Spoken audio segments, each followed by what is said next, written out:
when I get a, chill about me, I need my sleeping sweater on. Kim, I see you shaking your head at me like Mm-hmm. she is a hot mess. Looks like you need a sleeping sweater for Christmas. I don't, because I will never ever part with this one. It will be Okay. one single thread and I Oh will still my wrap it around me. God. Hello, ladies. How are we doing today? Where is Megan? Is Megan on here? No, not yet. All right, let me message Megan. Did she get in the group? It showed that she did. Did you put her in the group?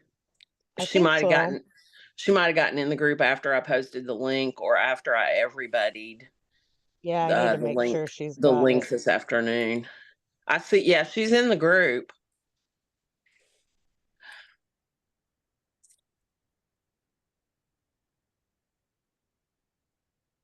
Sorry, guys, give me just a minute. We have a late comer in her. Some of you guys know Megan Oswalt. She's joining the holiday program late because she messaged me and she was like, I'm kicking myself in the butt for not joining this year.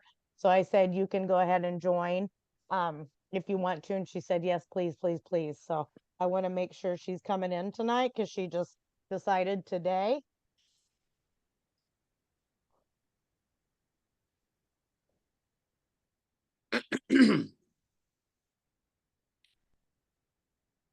She said, oh crap, I forgot. I'll jump on now. And whichever one of y'all in the north sent the snow my way, thanks a freaking lot. You could have kept it. I don't want it. We're getting rain, Kathy, like flooding rain. Yuck. We had that here over the weekend, actually. We had storms and floods and Us too. Yeah. When you posted that this morning, Christine, I was like, we sent it to you. Sorry. Yeah, we've got a little over an inch on the ground right now, and I hate snow. Oh, snow. Where My in? flower beds are still flooded from Sunday. Sorry. if it makes That's anybody okay. feel better, it's chilly here. What, 50 degrees? think It's I think 65 here, and I'm in Massachusetts. We haven't gotten any snow. It's all rain, and I just had to turn my heat down. it's Wow. 62. Gosh, you're warmer than me. It's 62 here. Yeah, I don't know. I don't know. Weird. Okay, let's wait for Megan to pop on. She's trying to get in now. There's Kim. The other Kim. Richek is feeling under the weather, so she's not going to be in. Just so you guys know, I did talk to Karina, and we are gonna do Thursday at 7. So that's a go. So we will have Saturday the 23rd off. Okay.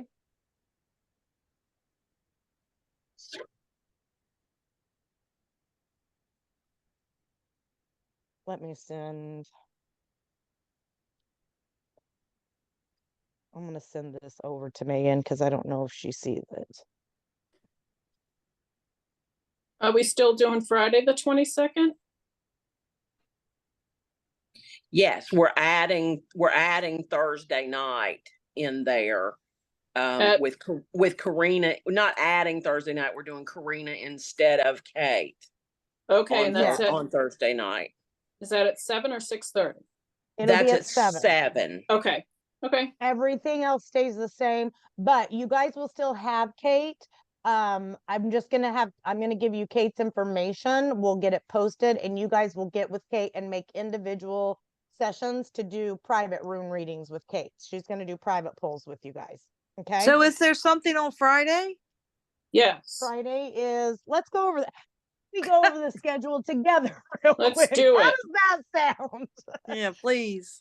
Because your fearless leader is all over the damn map. All right. Okay. You got it pulled up? I have it pulled up. I do not have it pulled up. Go for it, Kathy. So tomorrow night at 6:30, we are doing the brain heart coherence session and to reset our nervous systems. And that's with Kat.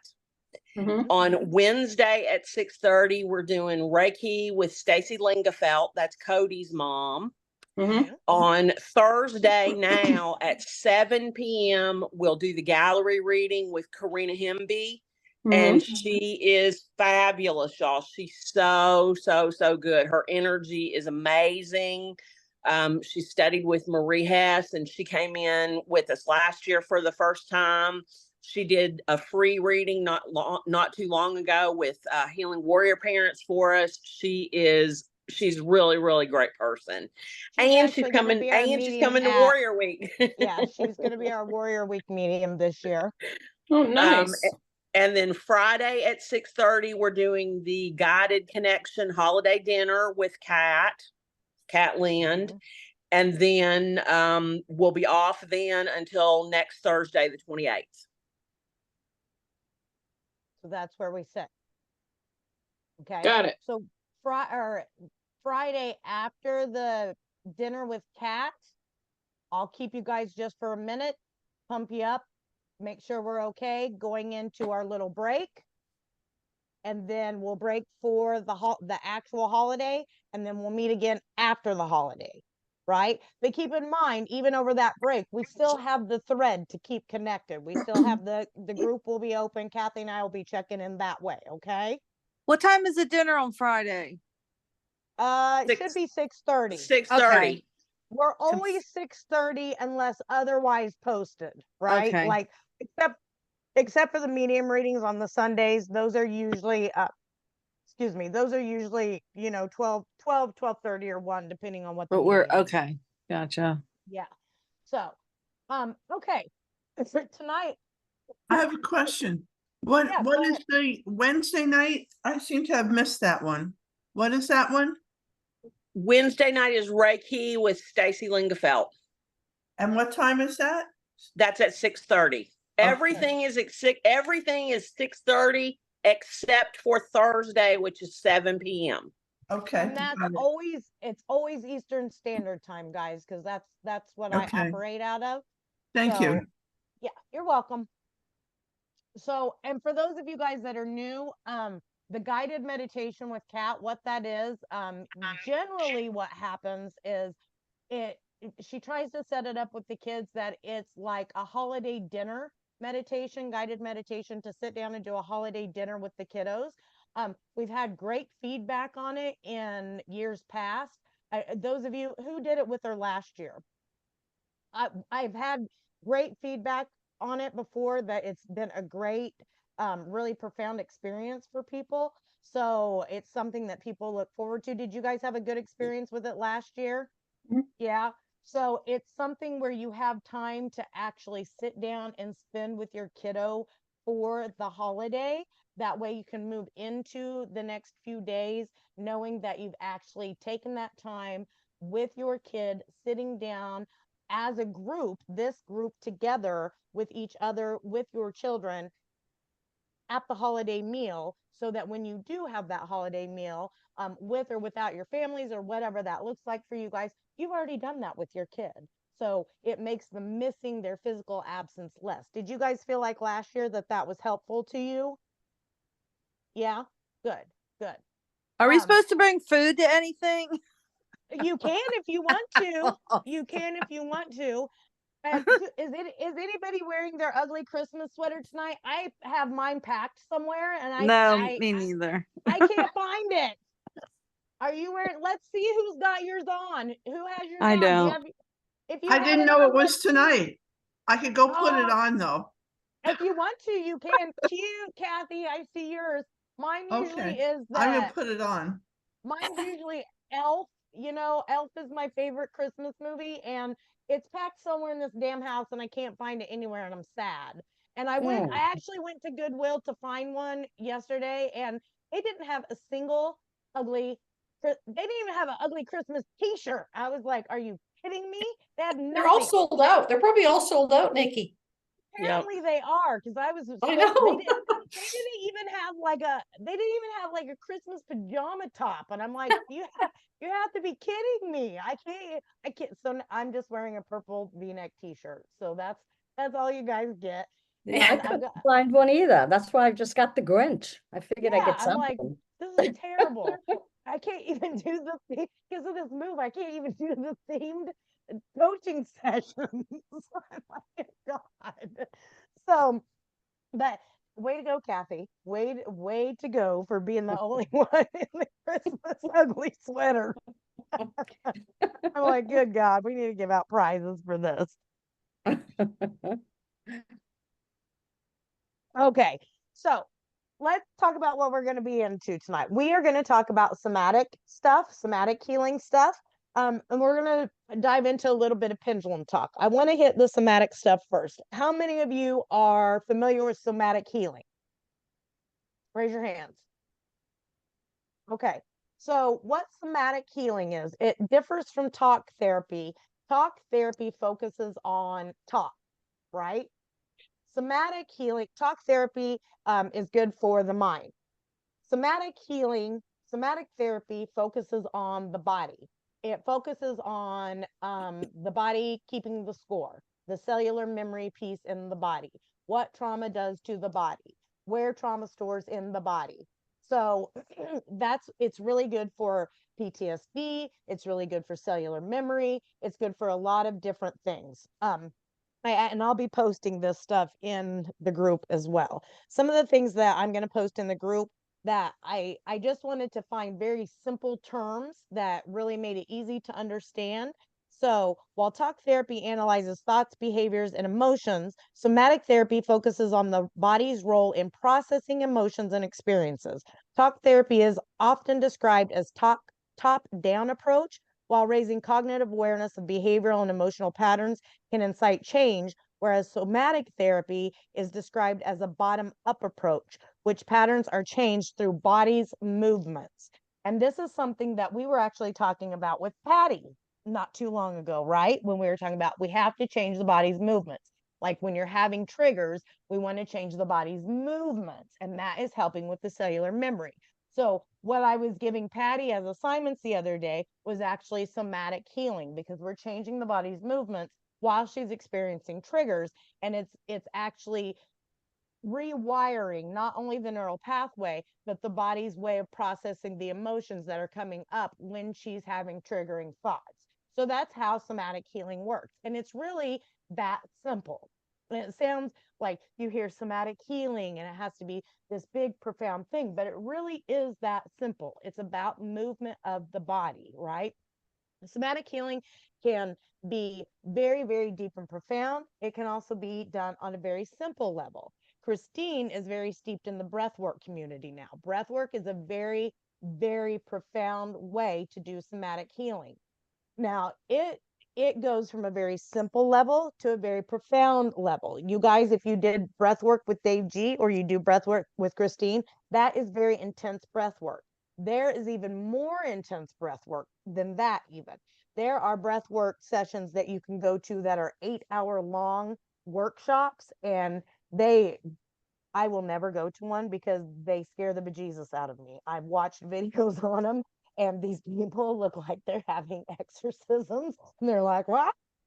And I'm like, oh my God, that was so terrifying to me. But they come through Tampa a lot. I don't even know who this teacher is, but I have watched a little bit on YouTube. I'm like, that looks absolutely terrifying to me. But they're these super intense, like 8 and 12-hour breathwork workshops. But these people are like having these cathartic experiences. That's like mega, mega breath work, right? Have you seen these, Christine? It looks intense, doesn't it? Yeah, yeah. And actually, the other day, Dave and I were talking about doing advanced, like the potential of doing advanced breath work. And he was like, he always gets like super excited about it. Super excited. It really does scare the bejesus out of me. Yeah. Like I've watched it a little bit and it's intriguing to me, but like I'm always like that I may convulse and die. I don't know. It scares me. Yeah, well, I So, think the longer you do it too, oh and yeah, especially with like the sublimation and retention and like the breath holds and stuff, like that's what we were talking about is how yeah, it it's could definitely extend that it's not, out. yeah, Yeah, it's not a beginner jump yeah, into thing at all, I'm sure. yeah, Those are people that have been doing breath work for a super long time, yeah, where have no they're doubt. holding their breaths and stuff for like minutes versus Yeah. 8 minutes. Yeah, Yeah, but I'm yeah, sure I mean, once you get to that, it's like just like running, right? I mean, I'm right, not popping off and running a right, 10K right right, now, right. you know, You work your body you to it. build, right, Yeah, right. But and then there's breath work like Angie does with her kiddos at school, the 4 right, in, hold 4 out, right? So it's like that. It's stages. You have very simple to very, very advanced somatic healing. So somatic healing doesn't have to be um, super hard. Okay, guys? So it can be as simple as humming, dancing, tapping is somatic healing. Vagus nerve stimulation is somatic healing. Gargling, all the things that you've heard me talk about. Super, super simple somatic healing stuff, right? Because it's about movement and use of the body. Okay. Um, and again, somatic healing is about reprocessing emotions through body movement. Yoga is somatic healing. Specifically, when you're talking about grief, when you target specific types of yoga. So, grief yoga, there is certain type, and Lynn, you're very well steeped in the yoga community. You were doing yoga for a long time. Um, who is he? I think his name is Paul Dennison. I'm not positive because I have studied lots of different people, but there's one specific dude that does grief yoga. Um, and he's pretty well known for it. So grief yoga, great somatic healing. You can find him on YouTube. So he's a somatic healing dude. Um, Other types of somatic therapies, dance, any type of sports, meditations, and there are different types of meditation too, right? All different levels of meditation. Not my bag. I'm not I like guided meditation, but I'm not going to be the girl with the meditation mat sitting there for hours doing it. I'm much too busy for that in my brain. So, probably not going to be my form of somatic healing. But if it is for you, then more power to you. Yoga, getting up and laying down. Some of these, when I was studying this, when I was refreshing my brain, really, Kathy and I were having a chuckle about it because we were like, oh my gosh, because Kathy and I are kind of sassy and we're kind of sassy and sarcastic, so we were having a little bit of a giggle over it because some of them were this one playful retching, and I was like, what the hell is playful retching? But it's like, and I do that a lot. Like when Kathy and I are joking around, I'm like, oh my God, that's so gross. Blech, blech. Like playful retching is listed as a somatic healing technique. So, talking funny, which I do a lot. Like I'll change my voice and I talk in different voices a lot. So, talking funny is a somatic healing technique. Patty cake is a somatic healing technique. Laughing, skipping is a somatic healing technique. Horse lips. I don't know what does anybody know what horse lips is? Oh, so right, duck lips would be then. Who does the duck lips in the selfies? Well, with So, the horse lips, it's because you get the movement, you get that vibration when you so go, would when you make the sound. so everybody do it. Everybody do horse lips. Everybody's what'd you do in the holiday program? We made horse lips. But think I mean, about I it. do that with my granddaughter. She thinks it's funny. How easy is it though? When you practice, it's not too hard. It's not hard. Blowing raspberries, somatic healing, yawning. Here's one we can all do: napping, rocking, and I'm a rocker. I rock a lot. And I've noticed that at night, when I have like, and I don't have restless leg, but I have I have hip pain. So at night when I'm laying in bed, I'll rock my legs because it soothes my hip pain. So I will rock my legs. Sighing, patting, which goes along with tapping, if you think about it. Humming, squatting. I don't know about y'all, but Nikki's not doing any squatting. She's not getting back up if she's doing squatting. Yeah. No squatting happening over here. Moaning and groaning. We all been there, done that. But that makes sense if you think about it in grief, right? It's a very natural response in grief. Stretching, and then comes the playful retching. So, and if you think about it, some of those things like the moaning and the groaning, some of those are very natural responses in grief. The yawning. How many of you, if you think about it and you think back to your early days of grief, when I was thinking about it, like I did a lot of yawning. And for some reason, I was yawning a lot, like a lot more than I would naturally yawn. And I think it was like a grief response for me. So if you think about it, there's some very natural somatic responses that were going on in your naturally occurring grief, and I found that very interesting. Um, there's also something that you guys can start doing as somatic check-ins, right? So, and this is something that I want you guys, and I'm going to post all of this. This is something that I want you guys to start putting into your daily stuff, like somatic check-ins, especially when you're starting to feel lower vibes. You can start doing somatic check-ins with yourself. And these are things like checking in about your grounding, like how is my breathing? Am I holding myself like spastic, right? Are your shoulders attached to your ears? Um, how's your posture? How's your muscle tone going? Do you need to move your body? Do you need to stretch? Are you thirsty?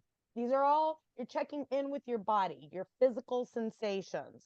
Are you feeling settled? Are you feeling anxious? Where are you holding tension? How is your body temperature? I've had to really start checking in on my body temperature a lot. Um, let's see, do you need to rest your body? When did you eat last? Somatic healing is all about the body.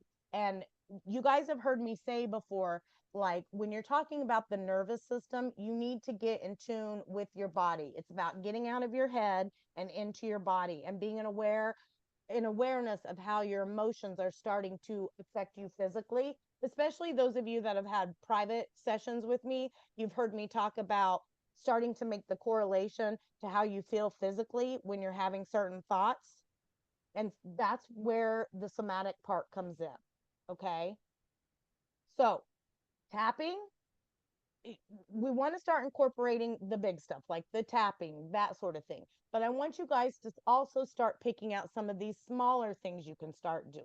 When we're talking about healing, I want you to start taking tools out of every toolbox. Connection is not your only piece of healing. It's only one part of it, okay?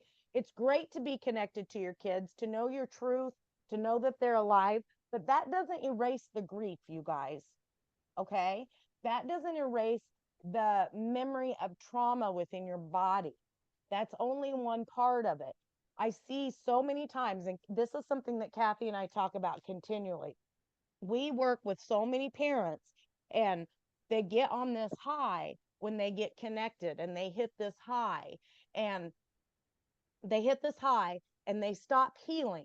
They stop their healing work because they're like, oh my gosh, I'm connected. I'm connected. And they stay on this high anywhere from 6 months to a year. And then after that year, the high goes away and they start feeling really heavy grief again, even though they know that their kid is not dead. And then they're like, I don't know why I feel this way. I know my kid's not dead. And we'll say to them, because you have more healing to do. And they say, but I know my kid's alive. And we'll say, that doesn't mean that your healing is done. You still have trauma stored in your body. You still have cellular memory. You still have more work to do on yourself. Like that's only one piece of it. That's where all this other work comes into play, the somatic healing, the reprogramming the neural pathway, the going from hope to belief to knowing. So that's why we encourage you guys to keep doing the work. as you all know, there's layers and levels and nooks and crannies and cracks and crevices. Like Christine was talking about, she's well into her knowing with Alex, but she's got all these little tiny things creeping up, crawling up, guilt that she didn't realize would come, things she's feeling about being in her knowing. Like there are things that come along with the knowing that you still have to heal. There are physiologic things that come along that thump you upside the head. I talked to a client this morning and she said she was feeling really down on herself. And she said, Nikki, I do not have, and she's 35 years old. And she said, I do not have the stamina and the endurance that I once had. And I said, it's completely normal. And I said, I have searched and searched and searched for medical journals regarding the physiologic effects of grief on the body, and I cannot find them. I said, I found, I think I found one. It was super short. And I said, I'm appalled that there's no medical research done on this extensively. And I said, I mean, you guys know I'm a freaking deep dive researcher, and I cannot find any extensive research done on this. And I told her, I said, you are not alone. And I actually, Christine, I used you as an example. And I said, I have a client that is a runner. And I said, she has even said like her stamina is not what it was. And I said, and she's a skinny little thing that, should have been able to pick up and go right back to running like she did. And I said, and she hasn't been able to do that. And I said, it's very normal. And I said, I have experienced it with this move. Am I having trouble hearing her? Is anybody else having trouble hearing me? No, I can hear you fine. Can you hear me now, Kim?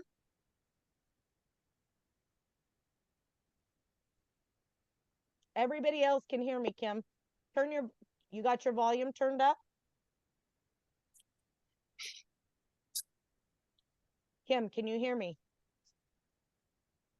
Kim, can you hear me? Can you hear me, Kim?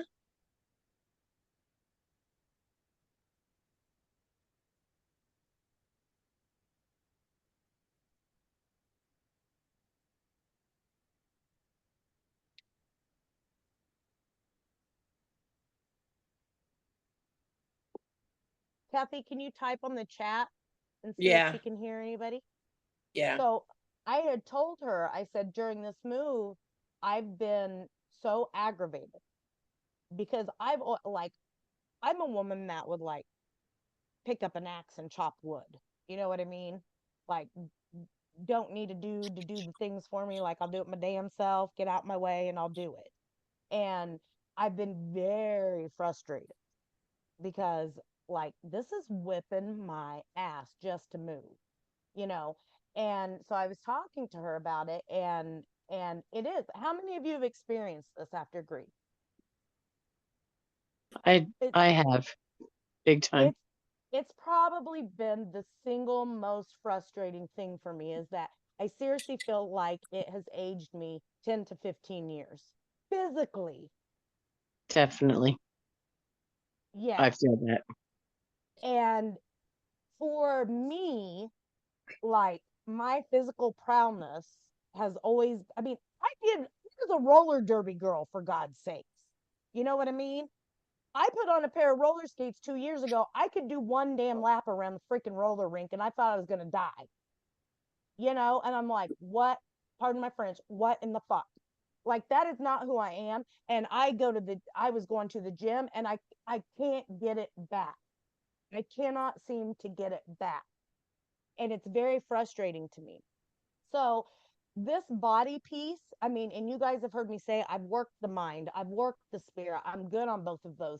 My biggest thing now is this body piece. And man, guys, like, it is a booger for me. It is the single biggest challenge for me in this. And I don't get, like, I am not winning the battle so far. I will win it. I guarantee I'll win it. But it is the biggest battle for me. And so the somatic part is very, very important. So I don't want you guys to forget, and Kim, I think part of it is age, but I think a huge part of it is grief. And I think that it is so understudied that it leaves us with very few answers. I think because of the cortisol piece that, cortisol is so understudied. Oh my gosh. I have we know a gal within the community that ended up with Cushing's because of cortisol, right?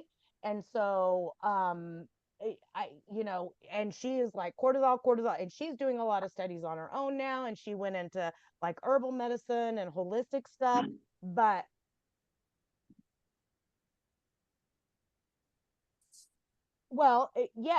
and I think okay, so Kim, I'm only 46. Okay. So, and I've always been very, very active. Now I am less active since leave passed, granted. Okay. But having said that, I've always been able to bounce back. I've always been able to build muscle very, very quickly. I've always been able to lose weight very, very quickly. I've always been able to, I've always bounced back, and I'm not bouncing back like I used to. And I really attribute it to grief. I really do. And I really think that the killer of it all, I think it's the cortisol. And I think it's the physiologic effects of grief. And I think there's something to do with stamina and endurance. And I just think that it's like the missing link. Hey, Nikki, yeah. sorry, could you just define cortisol? So cortisol is, my understanding of it is when, and I don't have a huge understanding of it. My understanding of it is when trauma happens, when you go into fight or flight, is that it is a chemical that is released into the system for some damn reason. Stress. Like adrenaline. It's stress. Cortisol's released with stress. With stress. Oh, yeah. So cortisol and adrenaline and epinephrine and there's one more. It's released by your adrenal gland. Patrick actually had Cushing's because of the tumor on his adrenal gland. Okay. And my daughter-in-law has Addison's disease which means that her adrenal gland just quit producing it, and it's like the opposite of Cushing's. And she had no energy at all through her entire pregnancy. And they didn't figure it out until after the baby was born, why in the world she was just sapped the whole pregnancy, There's not a lot they do about either of those things. Right. She has to take hormones. It's the only thing for the rest of her life now. She's on hormones. So I don't know. There's not a lot they do. Like I just found out not long ago, I have something called empty sella syndrome. It has to do with where the pituitary gland's supposed to be. It's smashed down. You have to go see an endocrinologist. Has to do with the cortisol and the blah blah blah, because the pituitary gland, blah blah blah blah blah blah blah. There's not a lot they do about it, because there's not a lot that's known about the adrenals and the pituitary gland and the endocrinologist and the blah blah blah blah blah. They're all just freaking guessing. So, and I think that it has to do with grief. Now, granted, I was married to an abusive man, so I have chronic PTSD. I'm in a constant state of, my window of tolerance is like this big, but I'm working to get it bigger. But so I think that somatic healing is probably the missing piece. So I constantly work on that piece, right? So I'm constantly, like I said, I do a lot of gargling, I do a lot of rocking, I do a lot of that stuff. But I think for any of us that have had severe trauma, that this is a really important piece that we all need to look at. We need to incorporate into our daily lives, maybe rotely even. So if you guys can start picking out some of these things just to add while you're doing dishes. Like, Patty, just over the last week, doing your dancing every day, how has that changed your cellular memory, do you feel like? Well, I think that I feel better more of the time. I feel like I do have a dip here or there, but it doesn't last as long. So that's a little better. In the pudding. That's the proof is in the pudding then, right? So, yeah. And I'm not saying that you guys have to dance every single day, right? Now, if it's helping though, I would keep doing it, but you're also going to have to change it up.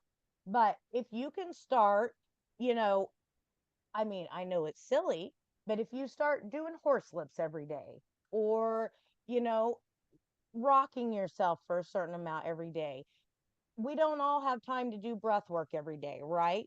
But if you can start incorporating something consistently every day, somatically, and charting that, go ahead, Patty. I wanted to say that I found the tapping really seems to help. And I even found that if I do it at night, I lay down and you can't get to sleep or something. I tap and it put me to sleep. Perfect. So I love that. I don't know if it's supposed to relax you or not, but it did work. It is relaxing a lot of times. And here's the thing about tapping, guys. Guided tapping with the words is a great emotional release, but if you're in a place where you need that release and you don't want a guided tap and you don't want a mantra with it, you don't have to do that. If I get triggered, sometimes I'll just start tapping, and I'm not even doing it consciously to tap. I just do it as a rote response. Like, I'll just start tapping on myself. You know what I mean? I'll just start tapping. And I was thinking the other day, I don't even know, I think I started that when I was married to Bobby as a nervous response. You know what I mean? I just would start doing this, or I would start like this, and I didn't even realize I do it. Omri and I got in an argument the other day, and I noticed that I was like this, and I noticed it, and I was like, I'm actually tapping. So, but I think that sometimes, like I said, when we get into a state of fight or flight, I think we do some somatic things that we don't even realize we're doing, because I think it's a very natural thing for our body to do. So if we can do it with awareness and intention, we know that where attention goes, energy flows. So if we add that to it, I think it becomes more powerful. And then if we add spiritual intention to it and healing intention to it, it adds momentum, right? We already know that. So if we can start taking steps to do that, then I think that we up our game in the healing, right? So your assignment for the upcoming few days is going, when I post this tomorrow, I want you guys to be picking tools, and in your comments, I want you to tell us which tools you're going to be using somatically for the next upcoming week. And I want you charting your vibration to see how it's helping you. Okay. Now the trick Nikki, with can I ask a question? Of course. Oh. Oh, always interrupt me, you guys. You know that, because I'll just keep on going if you don't interrupt me. I'm so sorry. I didn't want to interrupt you before. Don't ever apologize for interrupting me, Kathy, because I just chatter. You got to interrupt me, or I'll just keep going. But you chatter about such important stuff. Well, I'll get back to it. I'll get back to it. Interrupt me, girl. All right. I have been dealing with broken heart syndrome 6 months since Jules passed, and every 3 months I go for a checkup, and it comes back. It's okay. It comes back. So this somatic healing, that will probably help that, right? I absolutely would think so. Yeah. So let me ask you this, Kathy. When you go for your checkups, are the checkups okay now? They're always different. It's not as bad as it was, but at least twice a year I need to go on meds for the broken heart because the heart swells. Right. So I want you to start speaking into existence, and I want you to start saying, I had broken heart syndrome. Okay. I had. Okay. Like right now, I'm saying, right now, I'm trying to say that I currently have a cerebrospinal fluid leak. But in the next breath after that, I'm also saying, but it's not that big of a deal and it's going to be fine. Okay. Right. Got it. And I'm doing lots of research, and I'm like, Kathy will say, Nikki, are you taking care of yourself? Are you okay? And I'm like, I'm tired, but it's not that big of a deal. I'm going to be fine. Yeah, there's a possibility to lose my vision and have a stroke, but I'm not going to, and it's not that big of a deal. I'm going to be fine, because I'm trying to give not that much energy to it. And I really feel like it's going to be fine, and it's not that big of a deal.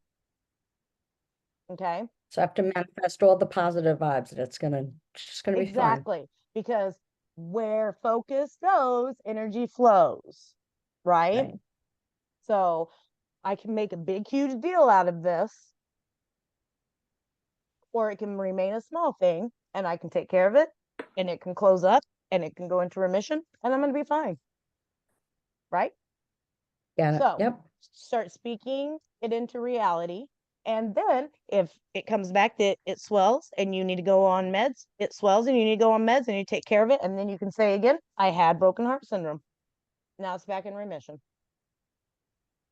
Right? Yes, absolutely. Just like you do with your cancer. I mean, you're like, well, I have some cancer. Come to Warrior Week. Gonna cheat on my. I mean, it was like no. I'm like, this woman has cancer. She's come to Warrior Week, and you're like, yeah, it's no big thing. I'm on my way. I'm like, I did. okay, you know. So And I did cheat and it was fun. yeah. So treat the broken heart syndrome just like you treated. I mean, I was more worried about the damn cancer than you were. You're like, dang, I'm on my way. So I'm like, okay. First You trip know? ever by myself. Yeah. So treat this just like you've treated that, because you've treated that in this regard and like you're doing awesome. You know what I mean? Yeah, I never thought about the broken heart syndrome in that. I just, my blood pressure goes up when I go for my 3-month visit. I get worked up, but I'm not going to do that anymore. Yeah. And I get it, Yeah. you guys, especially with health stuff. It's scary. I mean, ask Kathy. When all this health stuff started with me, like I deep dove into the pit. I was like, oh my God, I have ALS, I have MS. I mean, I was like, Kathy, I'm gonna die. What's happening? I'm dying at age 56. Leaf has told me. A freaking truck pulled out in front of me that had a big ALS advertisement on it. I called her up. I'm like, a huge truck with ALS just pulled out. I think that spirit tell me I have ALS. And she's like, Nikki, you're going off the fucking deep end. And I'm like, I am. Something's wrong with me. I don't know what's wrong with me. Like, I'm dying. I mean, it got bad. And then I finally had to get to a point and surrender and like, dude, chill out. Like, just chill out. And then Leaf has told the medium that I need to be checked for Lyme's disease. And so I'm trying to get checked for long haul Lyme's, which can cause a lot of these symptoms and can cause CSF leaks and IIH. And so it's like, until then, Nikki, manage symptoms. And, you heard him yesterday, take care of your health, and blah, blah, blah. So it had, okay, but it can't be the forefront of my thoughts all the time either. Right. So, but yeah, I believe that somatic healing can help it. I do.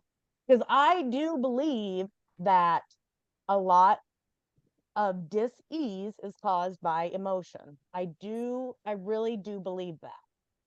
Now, I also believe that we can write in a lot of dis-ease into our soul contracts. And I do believe that we can write in dis-ease and disease into our soul contracts as exit points as well. And I believe that serves bigger purpose.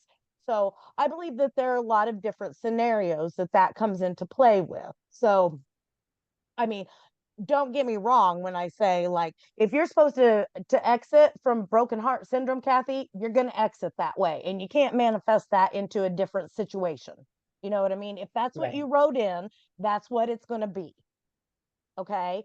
But if you didn't write it in for that to be your exit strategy, but you wrote it in to get it with purpose to heal it through different means while you're here, then absolutely, I believe it can be. Yeah. Got it. Yep. So that's what I want you guys to look at with somatic healing this week, is to figure out what tools you want to use. And I'm going to post a lot of stuff about it. Lots of different things, guys. Like I said, yoga, massage, getting massage, not even getting massage. I was a massage therapist for 10 years. Absolutely. Stress plays a role in a lot of immune system issues. Autoimmune disorders are usually stress induced disorders, and mental health disorders, BPD, I mean, it's all I guarantee it all goes back to stress, whether it is in utero distress. Like, I mean, it all is on an earth level. There's also a soul level. And we also write a lot of this in the soul contract. There's also, you know, generational stuff that's passed down. There's also past life stuff that we bring over. I mean, the web is deep and long, guys, right? Deep and long, what we're healing here. But you know, you don't have to go out and get massages. I was a massage therapist for 10 years and I've blown a lot of muscles, right? So I have a hammer massager that has 3 heads on it. I have a shiatsu massager that I'm actually on number 3 in the last 3 years because I go hard on those things, and it lays beside my bed and I use it every other night on myself, and I do it on my shoulders, I do it under my armpits, I do it on all my joints, I do it on my hips, I do it on my glutes, and I do it on my hamstrings. And I mean, I look like I'm WrestleMania 3000 WWE with that thing on my bed.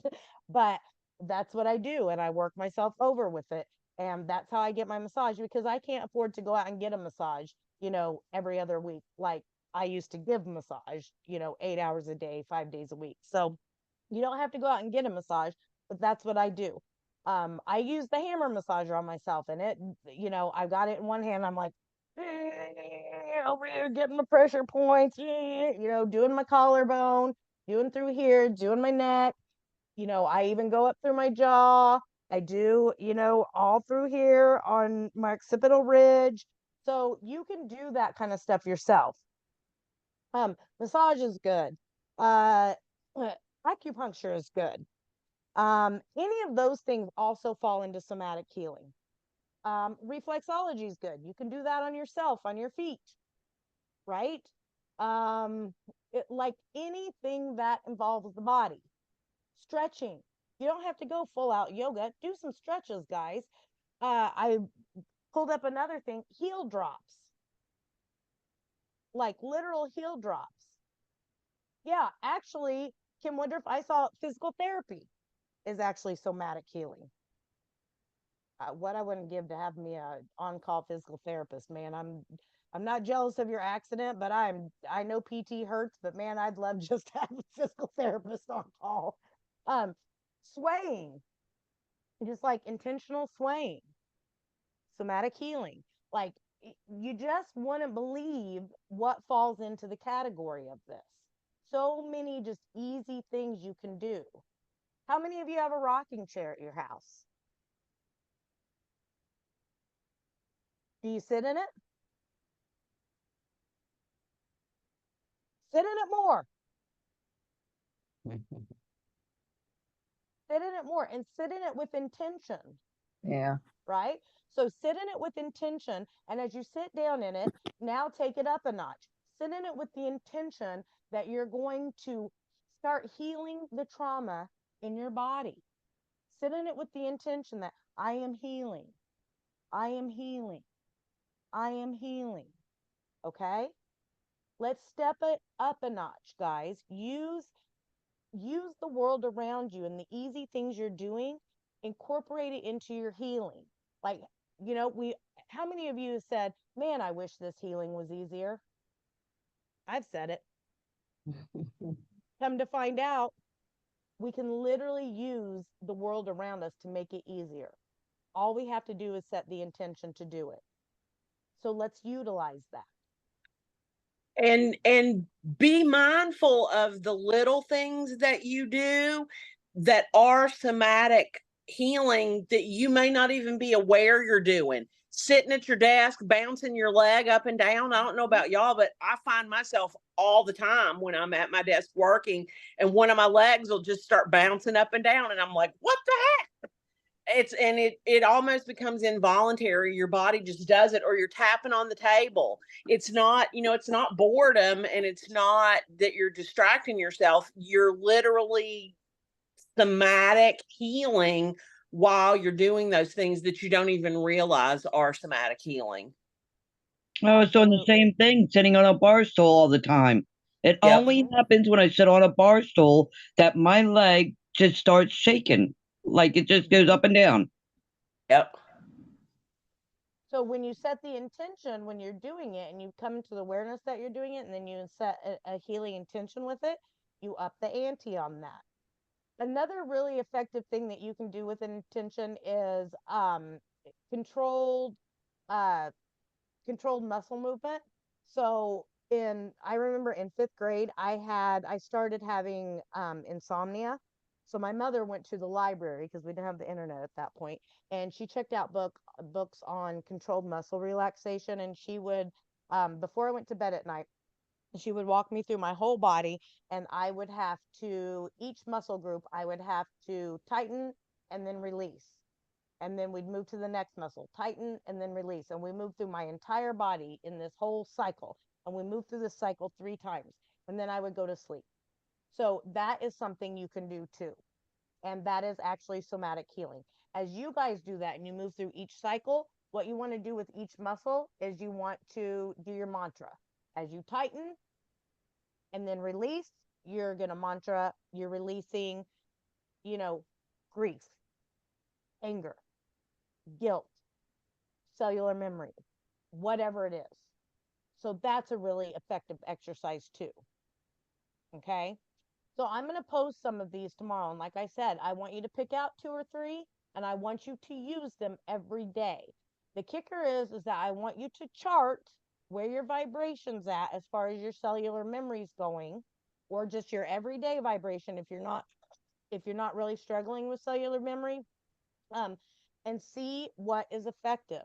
Because part of your healing journey is going to be seeing which tools are effective at any given time. Now, like Patty, right now the dancing and everything is really effective for you. You may find that starts to stagnate for you, and at that time it means that it's time to change it up, right? So then you pull out a different tool out of your toolbox and you change it up at that point. Okay. Does anybody have any questions about somatic healing? Does it sound like something that everybody can incorporate pretty easily? Yeah, but I have a question. Never mind. Yeah, go for it, Kim. This is kind of off the key, and you can say we're not going to talk about that this session. No, but go ahead. I'm single, been divorced, and ever since my son passed, I have had no desire to date or have a mate or anything. Like, no sexual desires, no nothing. And I'm not a shy person. Did you have a high sex drive before? Well, yeah, I was enough. But I mean, just I don't have the desire to like even talk. Like, I could go someplace and sit down and chat up a conversation. I don't think I need a man in my life. I hate to say it, but I know we all need companionship. Yeah, but you have to realize too, there's probably a couple of things going on. Let me ask you this.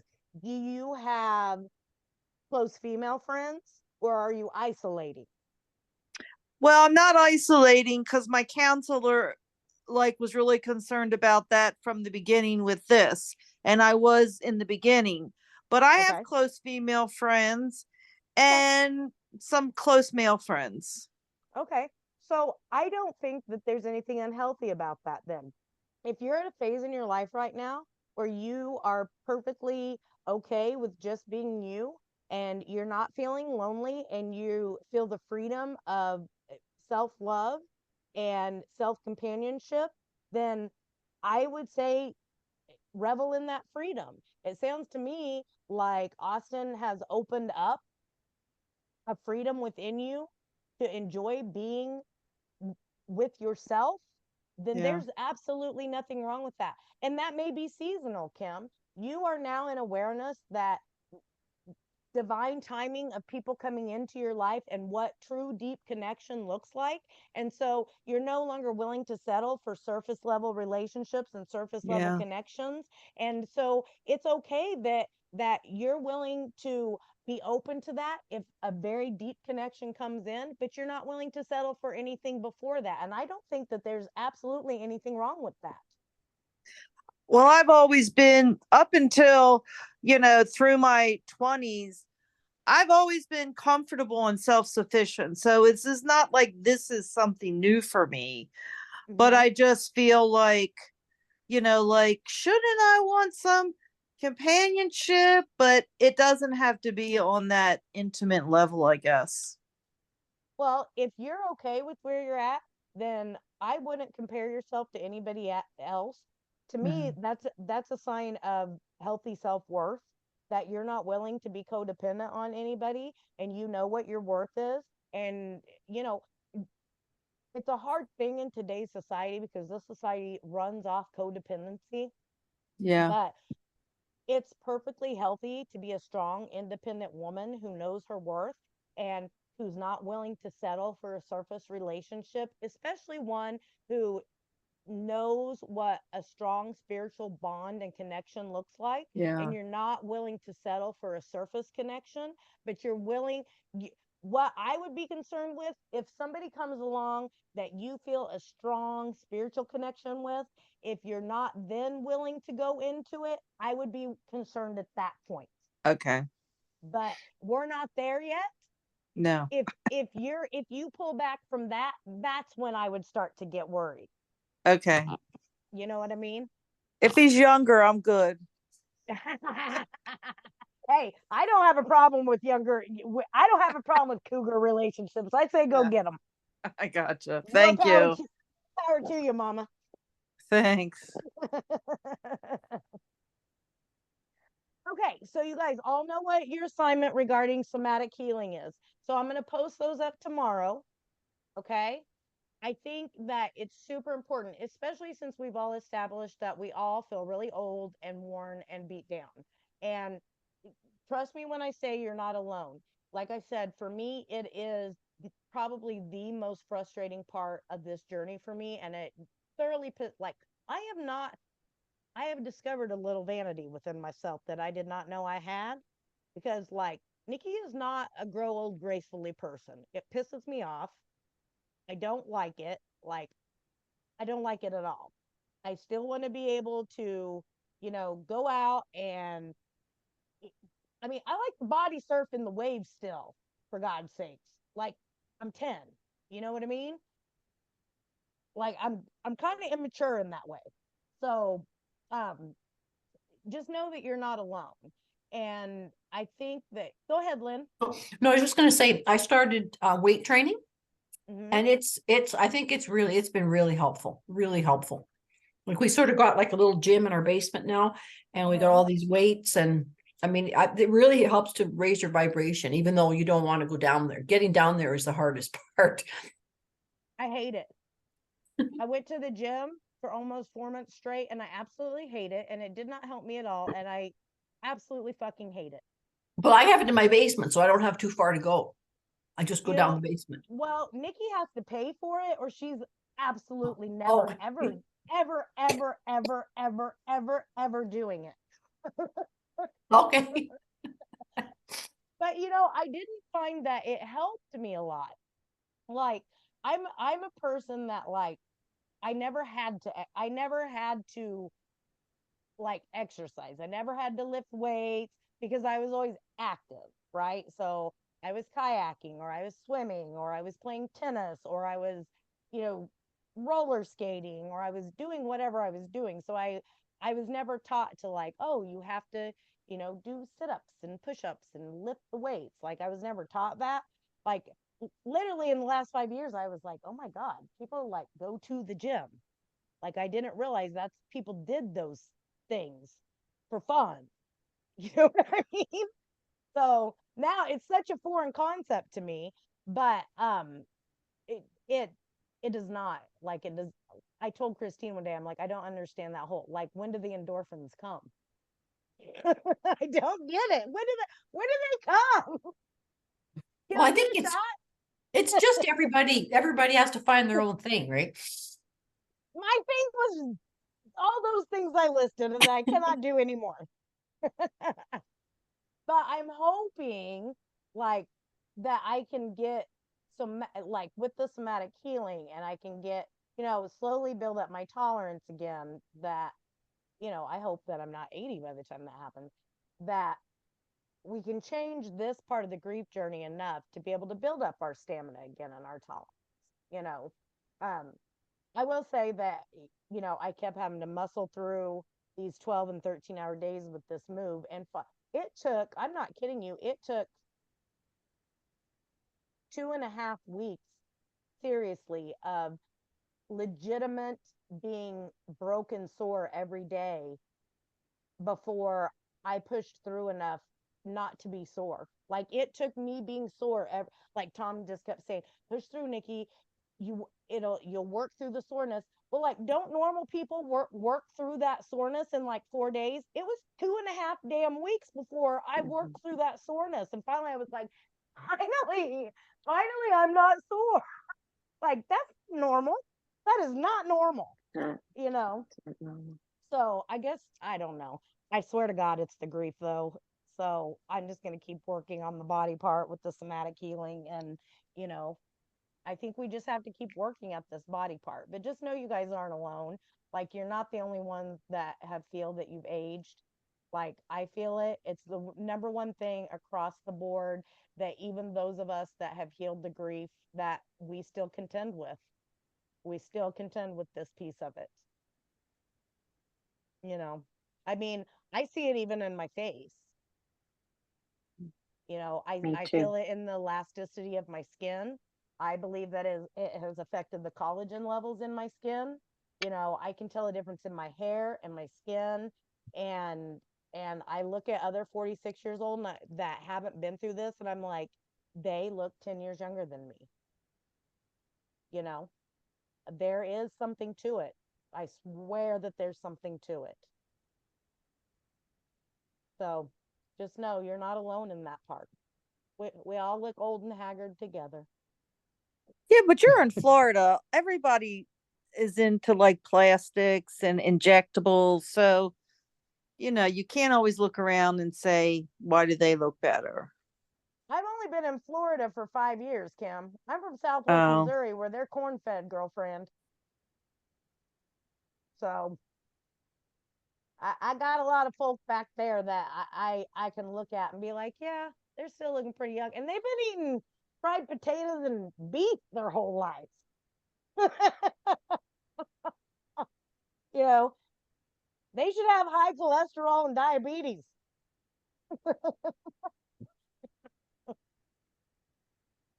So, okay. So you know your assignment there. Anything else about the somatic healing part? Okay, so let's talk pendulum. How many of you here use a pendulum? One. Hold your hands up long enough for me to go through the screen. 1, 2, 3, 4, 5, 6 of you. How many of you learned how to use a pendulum from Kathy and I? 1, 2, 3, 4, 5, 6, 7, 8 of you. How are only 6 of you using a pendulum, yet 8 of you learned how to use a pendulum from Kathy and I? Which 2 of you are not using it, even though you've learned it? Andrea and who? Kim? Angie? You 3. We'll talk to you later. I have one, but I Okay. can't even find it since I moved here 2 years ago. I don't know where it is. Well, guess what, Patty? Before I got on Time here, to buy a new one. I guess so.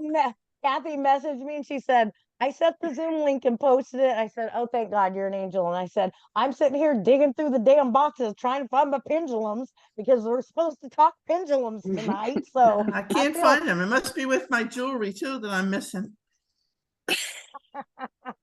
2 years. Still That's can't find hilarious. stuff. I don't use mine as much anymore. Like it's just easier to talk to Alex. Yeah, I don't use like mine. I'm impatient with Right. yeah. I don't use mine at all. I only use them for classes. So don't feel bad. That's actually good, Christine. That's a natural progression. Pendulums, so pendulums, what they are, and for those of you that have taken the pendulum classes and you know about them, they're a divination tool. Great way to learn to talk to your kid if you're not having your telepathic link. Great way to, if you're feeling the physical missing, or you're doubting, or your ego's in the way, great way to get confirmation. So if you're having those times still and you're feeling disconnected, get them back out. Okay. Carry If them in your pocket. you can Take carry them in your with you. pocket They're or your portable. purse. Yes. Here's another thing, Andrea. If you're having things, you can talk to your team. You don't just have to talk to your kid. You can talk to your team or your spirit guides or your archangels or your source with your pendulum as well, to get other answers that you may need that have nothing to do with your child too. So if you're struggling in other areas, you can also use it for divination in other areas, just so you know. So I'm going to show you guys. I'm going to try to show you guys. Well, son of a gun. I'm going to show you the 3 that I found. I have plenty. I have this one. I love this one. Leaf doesn't like it. When I go pendulum shopping, I ask Leaf which ones he likes. I feel the ones I'm drawn to, and then I ask Leaf which ones he likes, and he tells me. He did not like this one, but I did, so I bought it anyway. I don't use it to talk to Leaf, though, because he didn't like it. So that's one that I use if I want to speak to my higher ups or whatever, but I actually don't ever use it to do that. So, this is one of the first ones I got. This is actually the one I used to speak to Leaf. It has the chakra points in stones on it, and this is it. And then this is another one I have that I've never actually used to speak to Leaf, but it actually is a fillable capsule, and it actually has his ashes in it. If you wanted to physically shop for one, Kim, you would probably go to a metaphysical shop, like a crystal shop. They usually have them there. The way that I shop for a pendulum is I let the pendulum pick me. I usually ask Leaf which one he wants. That's what Kathy usually does too, I think. And you can actually do that online too. You'll feel drawn to it, or they'll draw you to it. And like with Leaf, he'll usually swing one. Kathy will use, I think Sophie will usually swing one, like Joseph swung one for Kathy.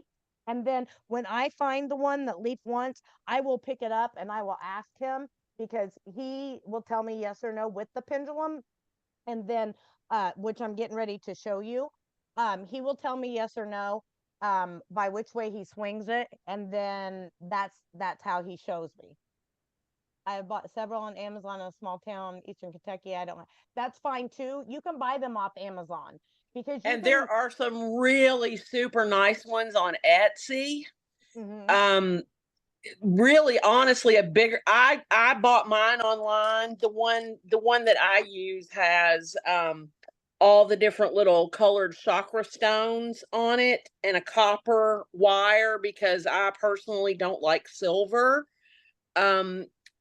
So I have found a better selection online than in the metaphysical stores around me. But if you live in a different area where there's a lot of other stores you can go to, you can find them.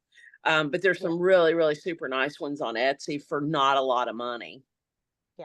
I'm in Florida and I'm in St. Pete, and I have a metaphysical shop on every corner, literally. So I have a huge, vast selection of cards. I'm jealous. Yeah. So lots. Well, when you're down here, you need to go downtown. When you're here next year for Warrior Week, you need to, like, we have a lot of good shops down here, Rita, and I can give you a list, and you can go hit them while you're down here next year. I'll drag Jane. She hates all this stuff. Rita. You guys can go on a crystal shop. We'll make our thrifty day a thrifty metaphysical day. There you go. Awesome. That sounds great. For that too. All right. You don't have to spend a lot of money on a pendulum. I think the most money I've ever spent on a pendulum was like $14. So they don't have to be expensive. Now, you'll hear a lot of people say a pendulum's working, divination tools are working with the occult. They're not working with the occult, you guys. All divination tools are they're a channel to get divine answers. They're a channel to speak with spirit. It's no different than an oracle card. It's literally no different than, like, you can use the Bible as a divination tool. You can use a book as a divination tool. Tea leaves are a divination tool. Ouija boards are a divination tool. Poor Ouija boards, they've gotten a badass rap. A Ouija board is no different than what they now call an angel board or a spirit board. They're just different colors. Ouija boards got a bad rap because of the way they were marketed, to talk to the dead and demons came through. Any divination tool is how you use it. Okay, it's the means in which you're protected and the intention with which it's used. So if you sit down with the Ouija board and you're using it with divine protection to speak with the light, then it is not a bad tool. It's just a board. This pendulum is just a pendulum. If I sit down and am not making the intention to speak to the light with this pendulum, it's no different than a Ouija board that I'm using not to speak with the light. Okay, the divination tool that you're using is always about the intention with which you're using it. I don't worry about anything other than the light, because I know that I am divinely protected always, every single moment of every single day. Okay, let's see what else. Scrying is a divination tool. Divining rods are a divination tool. Crystal balls are a divination tool, and they are a thing. Tarot is a divination tool. My granny, my little bitty granny, who chain smoked cigarettes and drank Dr. Pepper her whole life and read Stephen King, we got her a crystal ball many years ago, and I always thought she was a little woo woo, my little bitty granny, and she would read tarot, and I was just a little bitty thing. I used to go spend summers with her, and my parents got her a crystal ball, and the following year I went to spend my summer with her. She used to take me to the bingo hall, the freaking smoke-filled bingo hall, when I was like 7, and she would lay out all her little trinkets, all of her little, her trolls and her trinkets and her crystals, and she'd have 1,700 bingo cards and her dabbers, and I didn't even know what the hell was going on. I'm just like, let me play bingo. And I asked her one day, I said, Grim, can we get out your crystal ball? And she said, no, no, no, no. I saw something really bad in it, and I put it away forever. And now, we never spoke of it again. And now I often wonder if she saw Leaf's passing. Now now Leaf wasn't born at that time. I was just a little girl, but now I often wonder if that's what she saw. So, because that's really the only massively traumatic thing that's really ever happened in our family. So I often wonder if that's what she saw in her crystal ball. So, crystal balls, fire scrying, water scrying. There's just so Tea many types. leaves. Tea leaves. There's so many types of divination. You guys, even like Kathy and I have both used, and you guys have used it too, when you're listening to the radio and you get the, perfect sentence on the radio, perfect song on the radio, perfect word in one song. Turn the channel, perfect word in the next song. Turn the channel, perfect word in the next song. Over and over. That is divination. Anything that delivers a message from spirit is divination. License plate, angel numbers. It's all divination. Okay. Pendulum is a direct form of divination. We're using it to directly communicate with spirit. So that's what we're going to do. Oh, you found your ugly sweater, Patty. When you come back, we want to see it. She did not hear a word I just said. Let's see that ugly sweater, Patty. Awesome. Love it. Totally cute. Okay, so when I get out my pendulum, what I do to clear it, and I don't allow anybody else to use this pendulum. Like I use this one to talk to. Did I use Leafs to talk to Sophie and Michael that day, Kathy, or did I use this one? No, I think you used Lee. I don't remember, Nikki. God, I was so in the throes that day. I don't remember. I think I used this one. I may use Leafs. If I use Leafs, then you're damn lucky, because that's all. I've only allowed Sophie and Michael to talk through Leafs. Generally, I only use this to talk the Leaf, and I don't let anybody else come through. So what we're going to do is I'm going to clear this out. What I do to clear it out, I put it in my left hand and I shake it, and I ask Big Mike, Archangel Michael, come down and clear out any negative energy or any energy that has come upon or into this pendulum. I ask you to surround and protect this pendulum from my energy and anybody's energy besides Leaf's. I ask for you to assist Leaf in using this pendulum to communicate with me. Thank you, and so it is.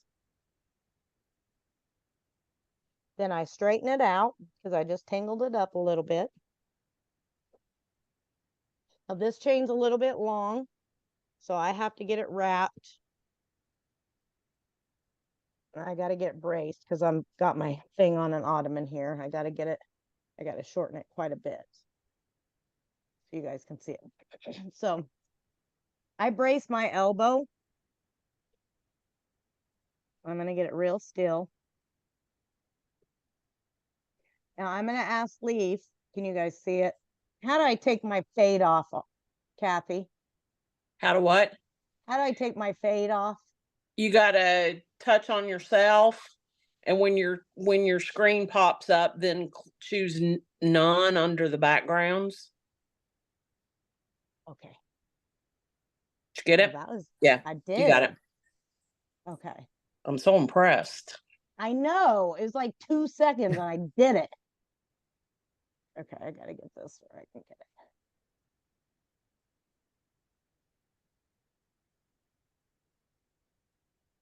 Okay. I gotta get it still.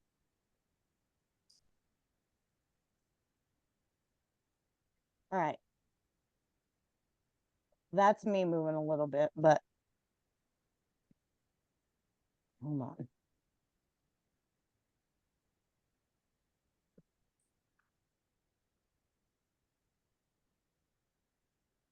Steve, show us yes. You're gonna have to swing big because I'm shaking a little bit. You know, swing big, son. Bigger.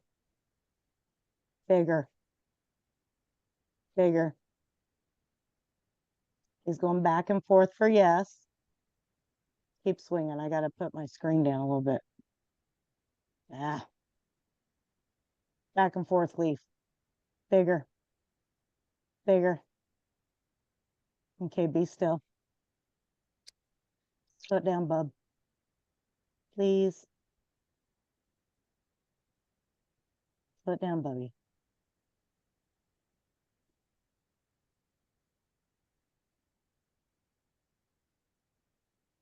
Lower. Thank you. Now show him no.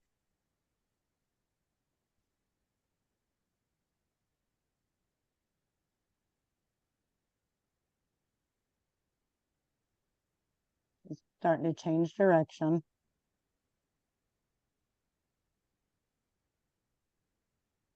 Show him no. You have to go big, son. That's the way my screen is. Go big. Go real big. So for no, he's going back and forth. Can you show him I love you? Go big. For I love you, Leaf does a circle that goes counterclockwise. I love you too, sweet boy. If you'll notice, my hand isn't moving, my arm isn't moving. How they do this is they remember their energy can split and go into a physical object.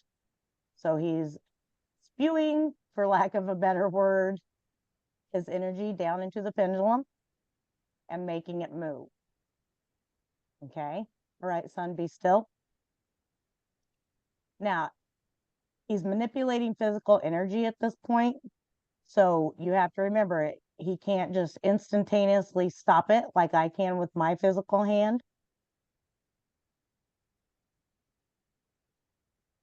Not too shabby for him to stop it as fast as he does, though. Okay. I'm trying to get this screen. Okay, be still, son. It's like, I'm trying, mother, for the love of God. All right. So, do you guys have any questions? He's showing off for us. He does like to show off for you guys, Kim. Usually, if I ask him questions when I whip this thing out in a class, he'll barely move it for me. But if you guys ask questions, he'll do like big, huge swings for you guys. I'm like, thanks there, buddy. Do any of you guys have questions that you want to ask Leaf? Remember that your kids, Leaf, are all these kids here with you? Now notice, I want you guys to take notice of something. Remember when we've talked, he's saying yes. Remember when we've talked about how they can read our thoughts? If you'll notice, he will start to answer the question before we even get it asked out of our mouth. It's a big yes. Now he's doing a clockwise, I love you. So I'm assuming this is they love all of you, because he does I love you counterclockwise for he loves me. So this is a big I love you from your kids to you all. And it's huge. Now keep in mind, you'll notice my fingers are not moving, my arm is not moving. There's absolutely no way that I can manipulate this pendulum to be moving. Especially with my old grief-stricken feeble body. Do you establish the swinging independently with your child, or is it standard? 7 years ago, I established the swinging with Leaf. So if I were to do it, I would establish it with Austin. Yes. Now, there are teachers that will say the pendulum will tell you what it will do. I disregarded that when I was taught, and I asked Leaf to tell me himself, because I took away what I believe to be my truth. And my truth is the pendulum doesn't have a power of its own, and Leaf is using the pendulum as a channel. So I asked Leaf, Leaf is saying yes. So for Leaf and I asked, and Leaf is saying hell yes, basically right now. So I asked Leaf what his answers would be, not what the pendulums would be. So apparently Leaf is teaching this class now, and he says, yes, you're going to ask what Austin wants to say. Thank you, Leaf. Would you like to teach this class, son? Yes, yes, he would.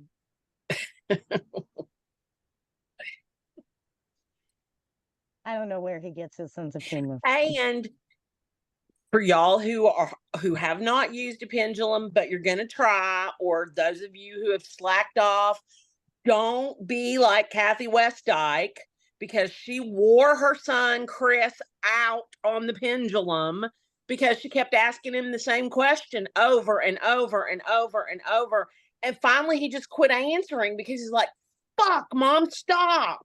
Because she was asking him she was asking him specific questions that she absolutely 100% knew the answer to, like who won the ball game? Did the Eagles win today? Did the Eagles win today? And after about 2 hours, the pendulum wasn't doing anything because Chris was like, Mom, knock it the fuck off. Well, no, it didn't stop doing anything. He started giving her wrong answers. So she called me panicked, and she said, Nikki, he's giving me the wrong answers now. And I said, well, tell me what's going on. And she told me, and I said, well, that's right, I forgot. Asking him the same questions for 2 hours. If you had been asking me the same questions for the 2 hours and you didn't believe me, I'd probably start giving you the wrong answers too. And she said, well, that's true. And I said, now go back and ask him if he's tired of you asking him the same damn questions. And she went back and asked him, and he said yes. And so don't doubt your kids when they're telling you. And Leaf is saying yes.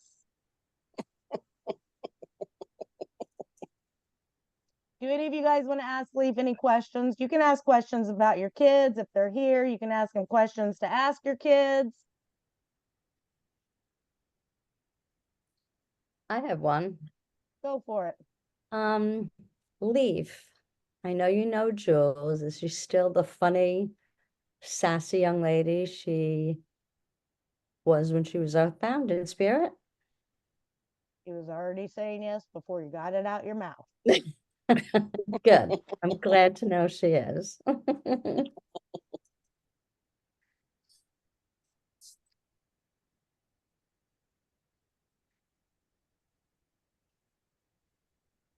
You can also ask a test question. One test question. Don't test them over and over and over and over and over again. Okay.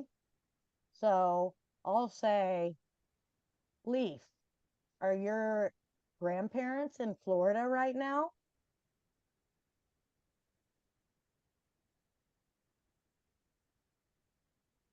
Yes, they are. Is there like a device you could hang it from so if your hand's not still, it would still work? I mean, Yes, they make pendulum holders, but you can use a banana holder if that's what you have. You can clip it from anything that'll let the chain dangle freely. And you don't have to hold it with your hand. I know a lot of people who use banana hangers, like those things that keep your bananas up off the counter. But they do sell pendulum stands, is what they're called. That you can get them on Amazon. A lot of them you can get like a set with the stand and the pendulum map that has the words, where you can spell out words, so you can go beyond yes and no questions if you choose to do that, and your child will cooperate. Sophie was like, fuck no, we ain't spelling any shit. So And we don't spell things. Yeah, and I don't have the patience to use a pendulum map. We have one client that gets amazing information from her daughter with the pendulum map. They have long drawn out conversations.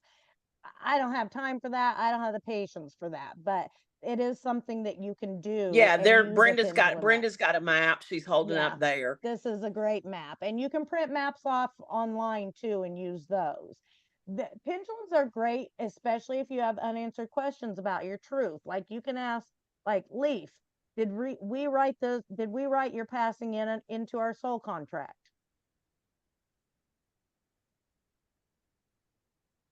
Yep.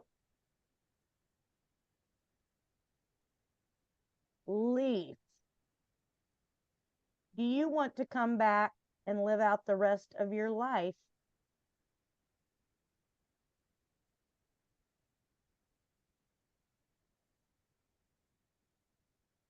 we're getting a I love you? Well, I love you too, but that's not really an answer to the question that I asked you, Bo. Oh, I love you, but no. Okay. Well, thank you. So he said, I love you, no. So I love you, but no. That was reassuring. Well, thank you. Okay. So you can ask, like, if you had it to do over again, would you do it differently? Yes. Okay. Would you have gotten married, stayed longer? No. Would you have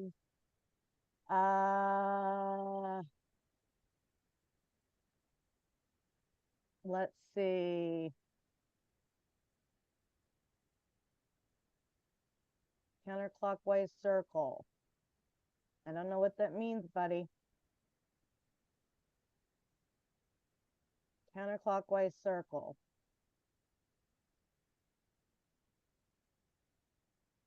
Yes. You're gonna have to be more specific than that.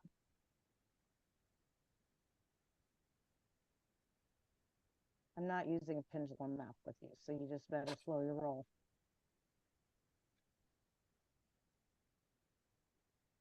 See how well he minds? It's like, okay. Would you have had children here? No. Would you have taken a different exit point? Yes.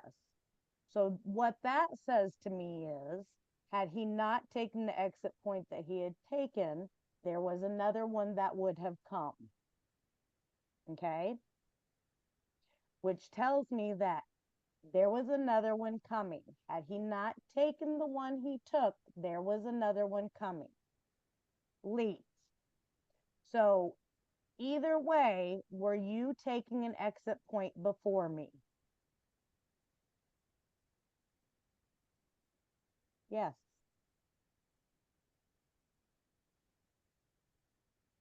Now, here's the thing about my truth, you guys. When I tell you guys that you need to dive in and figure out what your truth is, I already know this about my truth.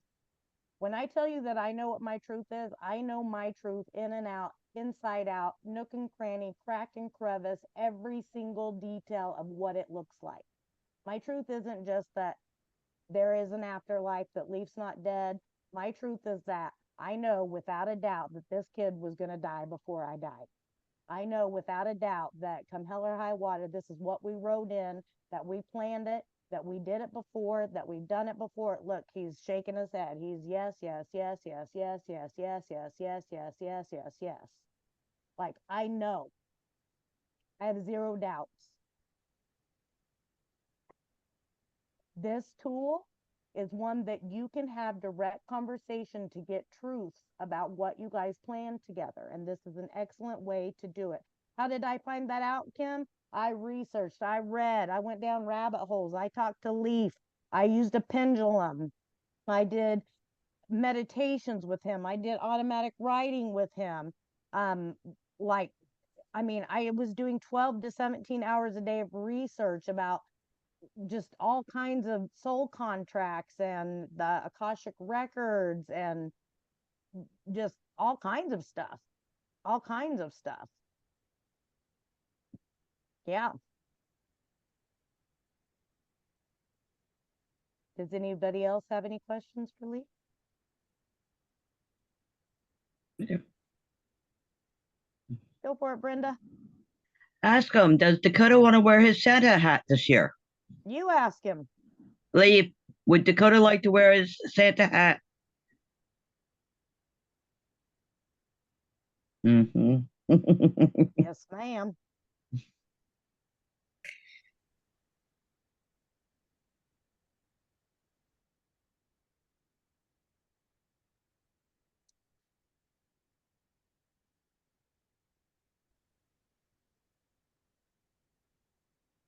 It might have been cheating, but I used my pendulum to pick out my secret Santa gift for my person.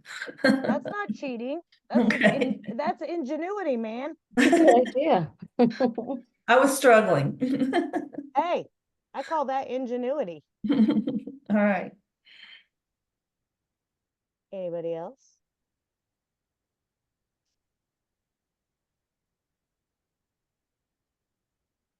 I have one.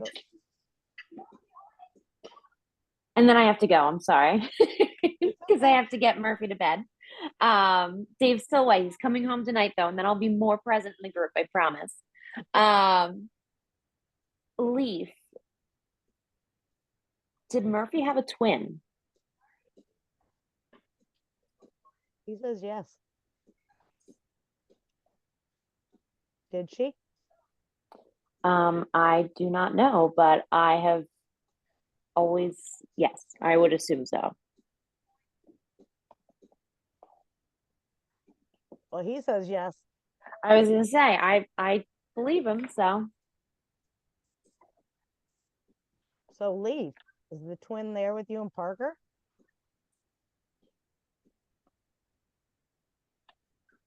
Yep.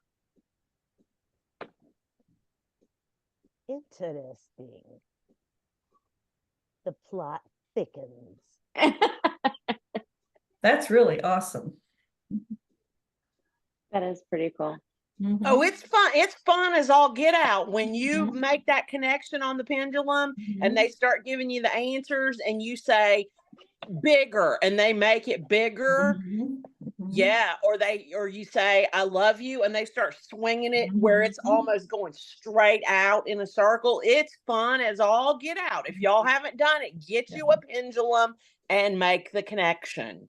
I bought several because I've gifted them to several people that I know. It was just like a lot of my friends. It's just like, you got to check this out. I'm going to buy you one here.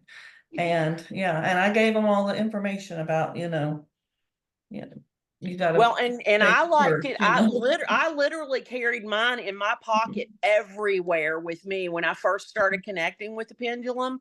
I would go in the bathroom at work. Sophie, are you here? Yes, yes. Okay. I can keep going. And I used it to cement my truth. I would literally stop in my car. Sophie, are you here?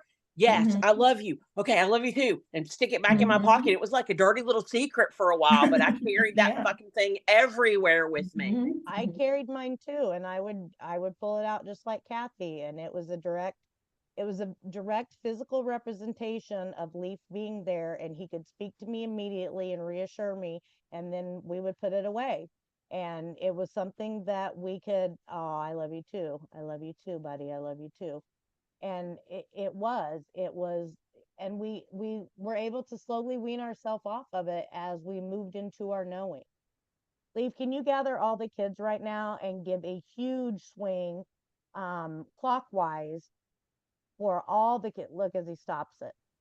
For all the kids to tell all of these moms in unison how much they love them and that they will be here with them for all of these holidays. Do you guys see him changing directions as I'm giving him direction?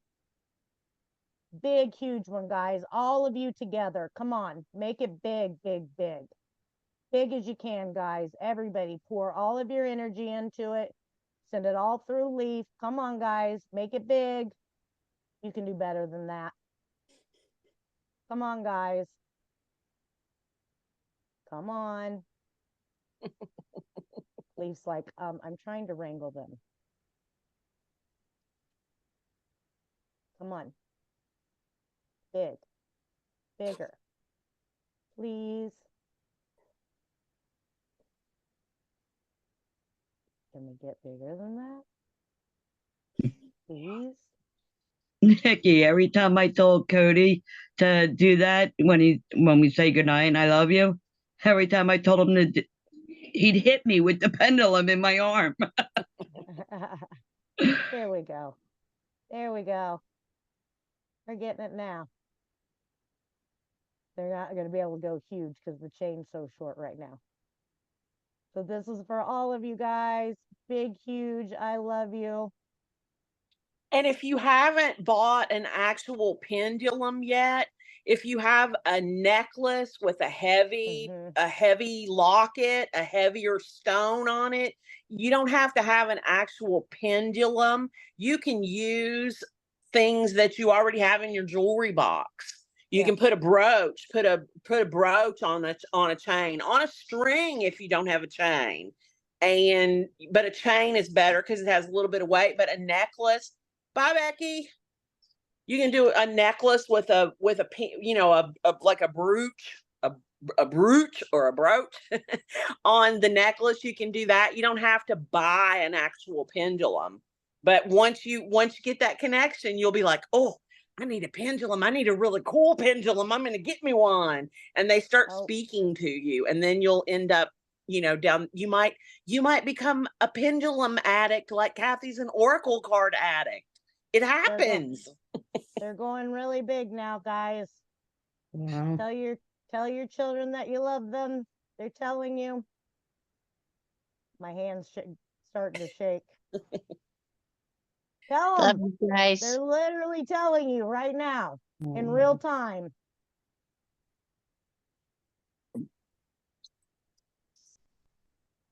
All right, son. Thank you. Thank you, kids.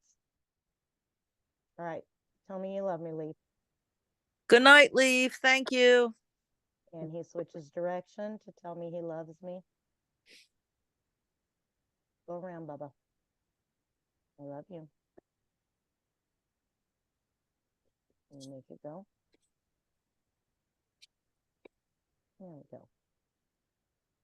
I love you, sweetie. Thank you for helping tonight. Go have fun. Have big adventures. Okay. I love you.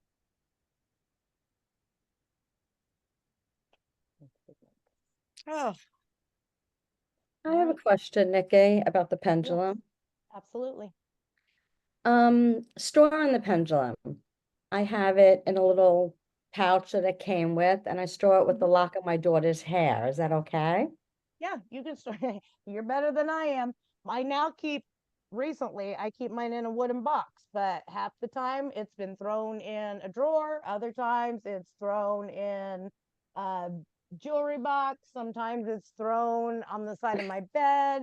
Sometimes it's thrown in a little old phone box that I keep a baggie of Leaf's ashes and some of his hair. I mean, I have not been It's been all over. very consciously sacred of my pendulums. So, yeah, I mean, I'm kind of old in the game of this, so I'm not like very precious with my precious things. But I think you're still very sacred with yours, which I think is probably a lot better than how I handle mine. So, Mhm. yeah, I think that's great. And what about cleansing? I was heard that you should cleanse your pendulum after several Well, uses or put it in the what sun, or is that what true? Well, they are gems and crystals, so you should. I mean, you do cleanse crystals and charge them, and program them is what you do with a regular crystal. So you do that with intention. Programming is done through intention. Um, Charging and cleansing is done in the sun. You can also do it by moonlight. When I do that, I usually put my pendulums out. When we moved here and I charged and cleansed and reprogrammed all the crystals, and I have a lot, so it's a really big job. So I'm kind of lazy. And sometimes I just use cleansing spray. I'll be quite honest with you. But I did not do that with my pendulums this time. But when I use my pendulums, every time I take them out to use them, I do an energy cleanse and an intention cleanse in my hand, and that's what I was doing at the start. I shake it and I ask Archangel Michael to cleanse all the negative energy out and to infuse it with his energy. And I surround and protect it from my own energy as well as any surrounding energy. And I ask it to be infused with only Leaf's energy and for Archangel Michael to assist with his energy as needed. But I actually surround and protect it from my own energy as well. That way, my energy doesn't get mucked up in there and only Leaf's energy comes through. Okay, that sounds better. I've So been saging it and putting it in the sun or the moonlight. you can do that But too I like because your it way is. better. Well, because it is a crystal. So when I'm doing that, that's more like programming, and I'm using Archangel Michael to cleanse it. But because it is a crystal and it has gemstones and crystals on it, you actually do need to be charging it and cleansing it with the sunlight or the moonlight as well. And I do that when I take my whole batch of crystals out. And I don't do that as often as I should. I'm going to be honest with you because I have a lot in this house and I have big towers in this house, and it's just like it's a, it's a lot and it's a big ordeal and I'm lazy. You have a lot going on too. Well, I'm talking about on a general basis. Like it's like a whole ordeal that has to be done. Like I had to go around and I had to find them all, and I had to dig through the drawers and get all of them out and find the box of the pendulum. So, but I'm hoping that I'll be more organized and thorough at this house than I was at the other one. And you will. So, but yeah, in answer to that, Kathy, you actually should. Um, you know, how often would you say, Kathy Elliott? I mean, I don't do it with my pendulums every time, but you should every so often at least. Honestly. I just clear my pendulum by shaking it usually. And I maybe cleanse my shit in the moonlight once every year, maybe. I don't know. Like I might crack the curtains and hope the moonlight hits it. I don't, but You have to remember too, like Kathy and I are fairly, like there are not a lot of people coming and going in and out of our house either. So we're kind of antisocial people. Like like they're not, these are not high traffic homes. When we're social, we go out. There are not a lot of people coming and going in and out of our house.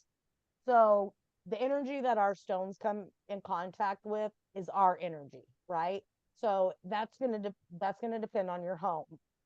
Right. So if your home is, you got a lot of turnaround of people in and out of your house, that's gonna make a difference, right?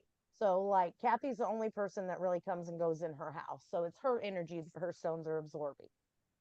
Right? Now my pendulums don't come into contact with anybody but me. Like nobody touches my pendulums but me. They're in an enclosed box.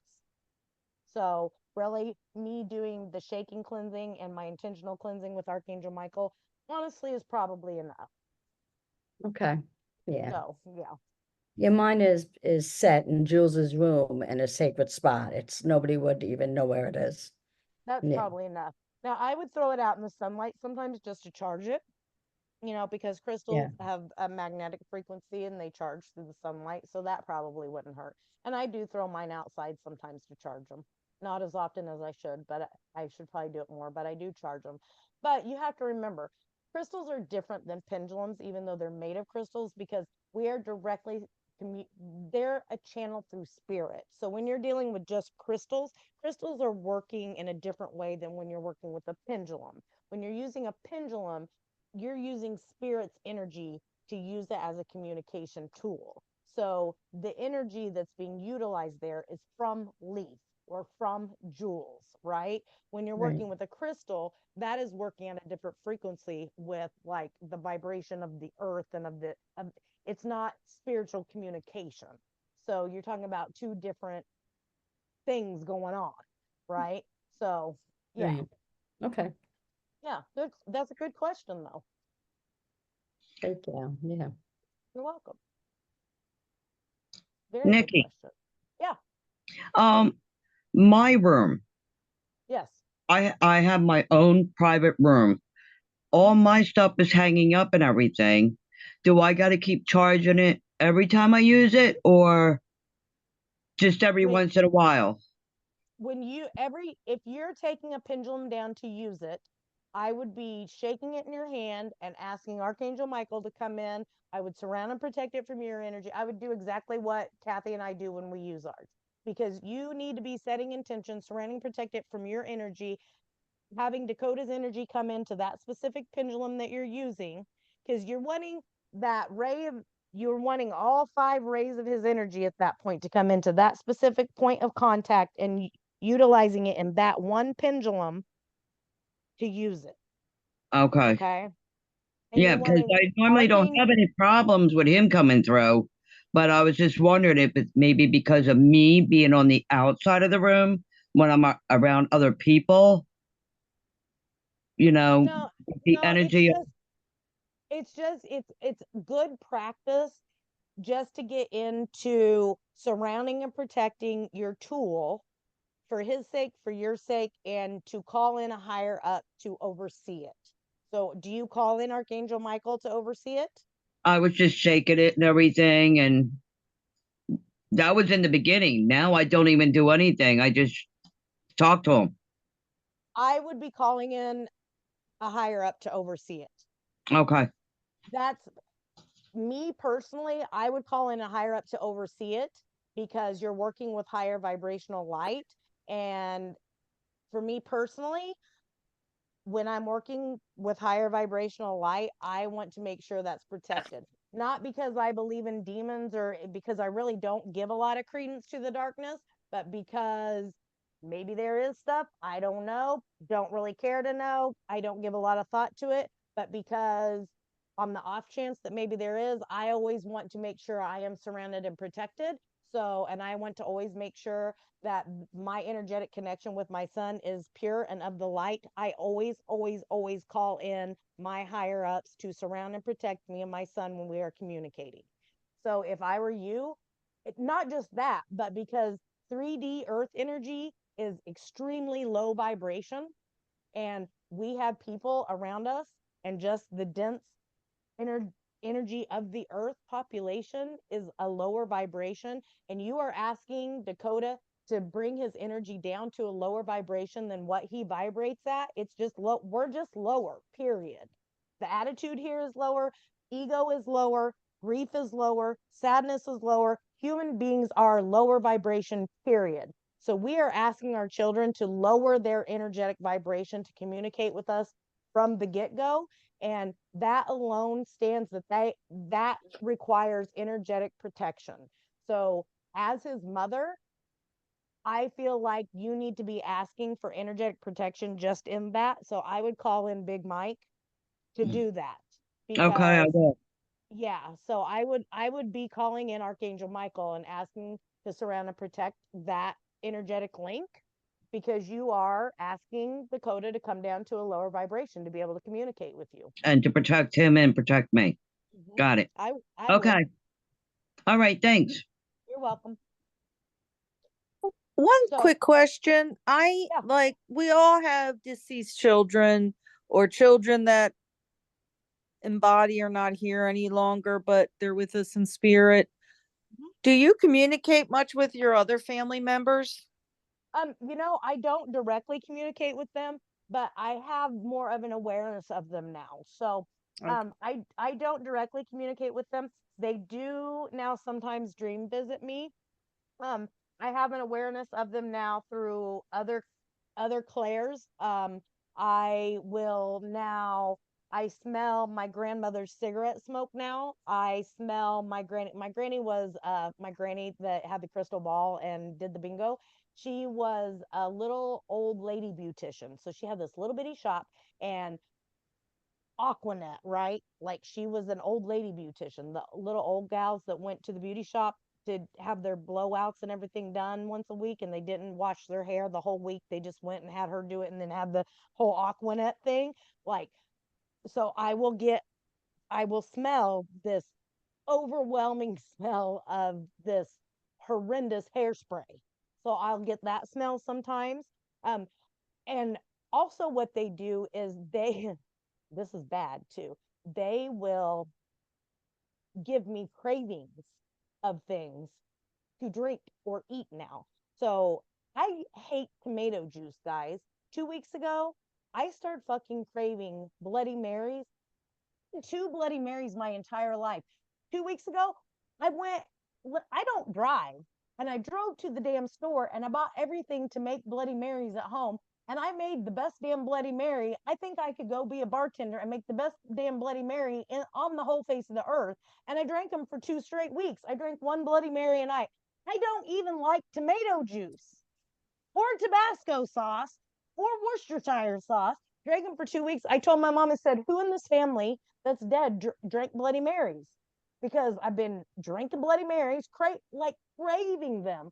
Now I'm on this huge Dr. Pepper. It's zero. I'm at least drinking Dr. Pepper Zero, Dr. Pepper kick.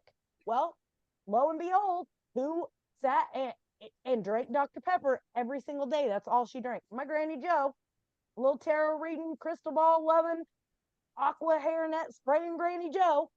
All I'm drinking is Dr. Pepper. I'm drinking Dr. Pepper Zero though. But so I have an awareness of them, but it comes through in weird ways.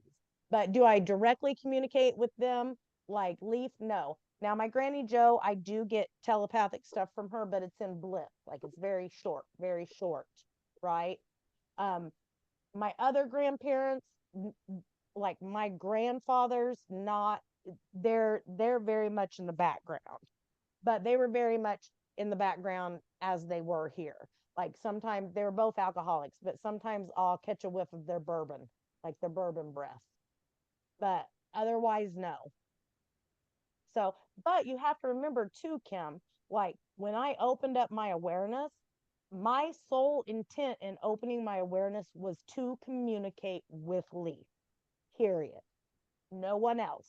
Like and we've talked about this, like we're all mediums, right?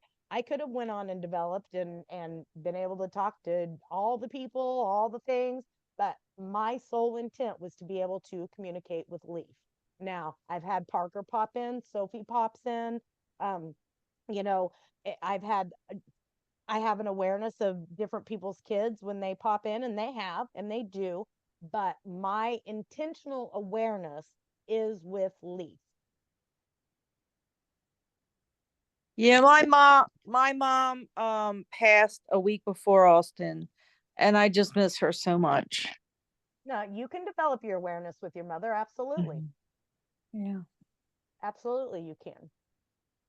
You know, and you can develop as much of awareness with her as you have with Austin or are with Austin. You know, Yeah. Kate has 2 kids in spirit. She's slowly learning to discern between Kavi and Anthony, just like Patty will learn to discern between her 2 kids, or is learning to discern between her 2 kids.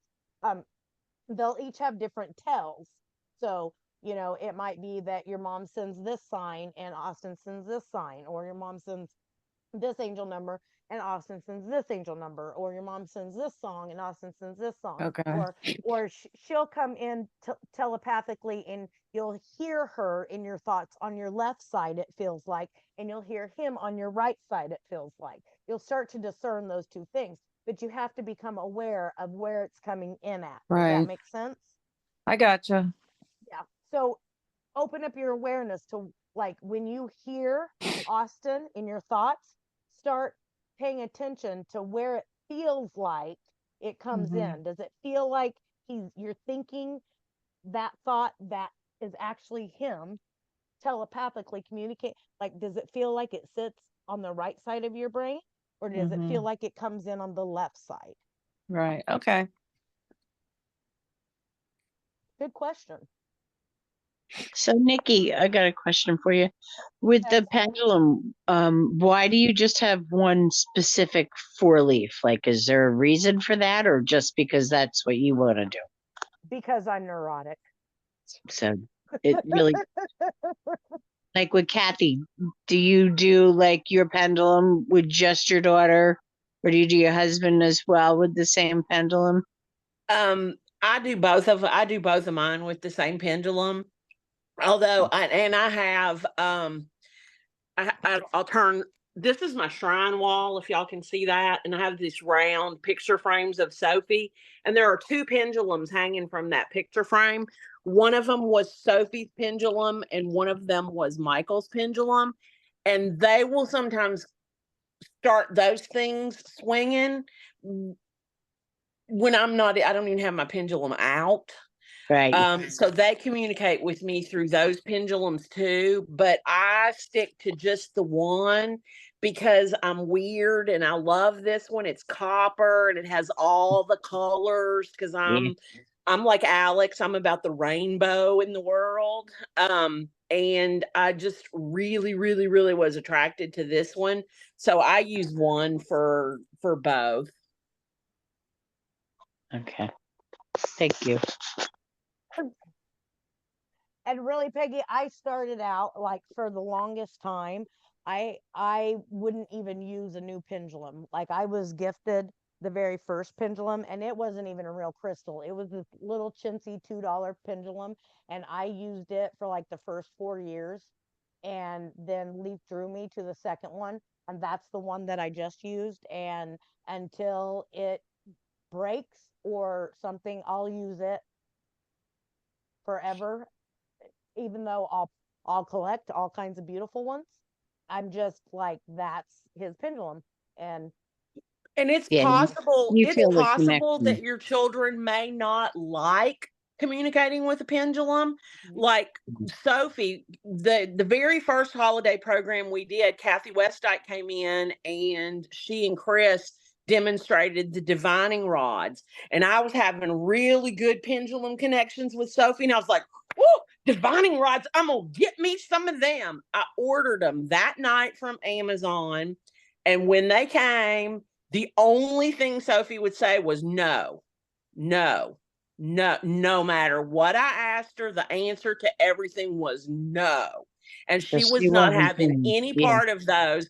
So I packaged them up and I sent them to Nikki. Leaf wouldn't have anything to do with the divining rod, so we gifted them to a third person because both Sophie and Leaf were like, no, we're not doing the divining rods. Try something different. Right.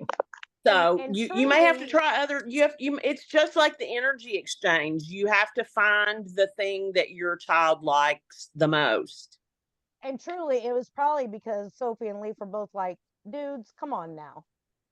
You people don't like, we're not doing this. Like, you, neither of you even need these. Like, give it up. That's we're past this. You know what I mean? yeah. Also, you need to remember that this is also a learning process. Okay. So if you whip out a pendulum, don't expect for your kid to go swinging it from one ear to the other right off the bat. Okay. If your child is not yet honed in to the manipulation of physical dense energy yet, you have to remember Leaf is already, he's already like, Tom has watched Leaf move a shampoo bottle. Plum freaked his ass out too. He has watched this kid move a shampoo bottle. He's messing with my head now. Move a shampoo bottle from one edge of the bathtub to the other. It was hilarious. We've also seen Leaf literally hide Tom's keys from him, like right in front of our eyes. Like, if your child has not yet learned to manipulate physical energy, it's going to take them a little bit of a learning curve to learn how to beam their energy into that small of an area of physical energy to learn how to swing that. Okay. So Leaf's very good at a pendulum now, but we're 7 years out. He's had a lot of practice at it. So, because we worked at it a lot in year 1. Okay. At first, Leaf didn't swing like that. We were getting, we practiced at it. So at first we were getting baby swings, and I'd say, come on, buddy, come on, and I was very patient with him and he was very patient with me. And it took a while, and we had a lot of bouncing like this. And he was, I had to be very patient. He was learning to change direction. And so it's a learning curve and you have to be patient. So don't pick up your pendulum and expect to do what Leaf was doing today, because that's a lot of practice. Okay. So yeah, he may just black your eye with it, Kim. Who knows? He may shoot that thing off through the window and it ricochet and come back and land in your hand. But so just know that if they're new to it, that it may take a little bit for them to learn. And like Kathy said, it may be a tool that they don't want to use. So don't panic and be like, oh my God, my kid is dead, they're not using this. Because we've had clients that are like, they are dead, they're not using this. That's not the thing. You can't jump to that just because they may be saying, nope, sorry, this isn't what I want to use with you. Okay. Yeah, I didn't get that with my when I did my pendulum. I just I feel like we're beyond that. Like we have a strong communication where well, yeah, I get it telepathy, so I don't really need a swinging pendulum. Yeah, but I think it's pretty cool anyway. Yeah, you've moved past that. And that's good. That is good. And if you've moved past it, that's great. Like Leaf and I have moved past that. Kathy and Sophie have moved past that.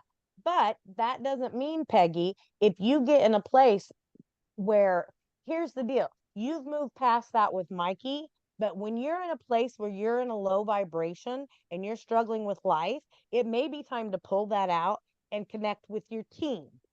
Yeah, that's a good idea. I didn't realize like you could I didn't put it together that like you could connect with your team and with other, I specifically was doing it for Mike and but you can pull it out and connect with your spirit guides or your archangels or your God or whoever, and you can find direction on your spiritual path. Or especially when you're dealing with all your family stuff, which direction am I supposed to take? Which life path am I supposed to take?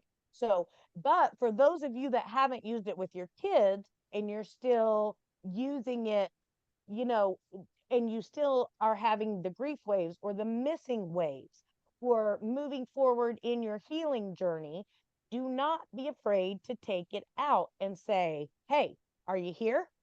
Yes, Mom, I'm here. Okay, thank you. And like you guys saw me, when I am done using my pendulum, Leaf just told me that he loved me.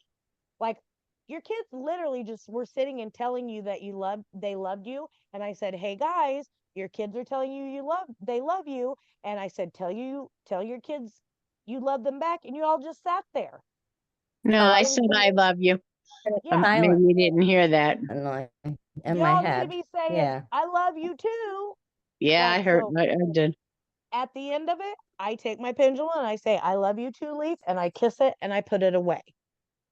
So use it as it's a direct channel to your kids, right? So use it as that. Take that pendulum. Are you here with me? Yes, I'm here. So on Christmas, if you're having that physical missing, pull it out, you guys. Spend a little time. I have found it really great when I have been in that like mode of self-doubt. Yeah. You know, because we all have that ego that kicks into higher gear and you just have those moments of like thinking, well, this is all in my head, I'm making it up, like that sort of thing. That's when I have found it's been great to like pull it out. Absolutely. Like validation. Absolutely. Oh. Absolutely. Yeah, Yeah, Patty. I think I need to break that out. Thank you. You're welcome. What if, have you ever said, with the pendulum, are you here? And you get an answer you don't want, like, Never no, gotten it. I'm not here. If No? if they say no, I'm not here. Here's the thing, Patty, they have not lost their sense of humor. So if you ask them, Oh. are you here? And they say, no, I'm not here. Chances are they're saying, no, Mom, I'm not here, but I'm speaking to you. They're being So no, facetious. yeah, they're being You mean. facetious. Yep, Okay. pulling your leg. Nope, nope, I'm not Okay. here, Mom. I'm not here talking to you at all. This pendulum's just a swinging, and it's just nope, nobody's here talking to you. So yeah, Okay. they And when they you go ahead. Oh, and when you talk to your guides and whoever, I mean, what if you're asking them, oh, well, should I take that job? Or, I mean, I find it a little hard to trust it. Takes a lot of trust. I'll tell you what, trust and surrender and faith on the spiritual journey is not for the faint of heart. I don't even use a pendulum to ask. I jump in both feet and it's fucking terrifying. It is terrifying. But I'll tell you what, I have done it several times over the last 7 years. And poor Kathy she has to be the coach for me when I'm swimming in it and starting to panic. But you can ask her every time I've done it, I come out with flying colors on the other side, exactly where I'm supposed to be. It gets a little treacherous, but I jump in and I do lead a spirit-led life. And on the earth side, it looks like some highly irresponsible decisions. But yeah, I know, like moving all the way to Florida. Moving to Florida. Yes. Mm-hmm. Tom quit a job being the breadwinner on our house, and we had very little savings because Spirit told us to. How did Spirit tell you though? How did they communicate that to you? He came home and he said, I think it's time to leave my job. It's gotten very toxic. And I said, okay, Spirit, because he said, I'm feeling pulled in that direction. And I said, okay, Spirit, if this is what we're supposed to do, I need you to tell us. And what was it? What was it, Kathy? I said, okay, Spirit, if that's what you need to do, I need you to tell us. Oh, we went to lunch that day and the receipt. So the total on the receipt was an angel number. So we immediately looked up the angel number and it said it was something along the lines of, this is a turning point for you. You're to make a big decision. It will not look good on the surface, but you're to trust and you're to make the decision. It will be for your highest good. And I said, go put your notice in. And he drove over and he put his notice in. It was the most fucking terrifying 6 months of our life. Yeah. And literally I down think to so. our last $200, and he had looked for jobs and looked for jobs and looked for jobs, and last $200, and he got hired on at a place. But same thing with this house. Like, I was like, we don't have the money to do this, but we came and looked at this house, and the lawn guy's name was Anthony. He's 68 years old, which is Kate's boy's name is Anthony. His number is 68. Leaf's number was sitting out in the back lawn. Like, the landlord, it was everything we had said. We wanted a private land. Like, everything we listed was exactly what this house was. And I said, we don't have enough money. We have just this much money in the bank, but like, we have to do it. Paid the stuff, and I'm like, we have to do it. And then everything lined up. Bam, bam, bam, bam, bam, bam, bam. Yeah, And sometimes it kind of, you don't think it's going to work out, and then for some reason, like a switch just goes and it all falls into place, kind of. well, it's not a switch. It's, if I listen to what spirit tells me to do, then I end up in a better position than what I would have been in had I not listened. Because now we're in a better financial position than what we would have been had we not done this. So yeah. And I mean, Patty, Leaf, literally, my dead kid told me to come to Florida. We came to Florida with literally nothing. And we should not be able to afford to, like, it is expensive here.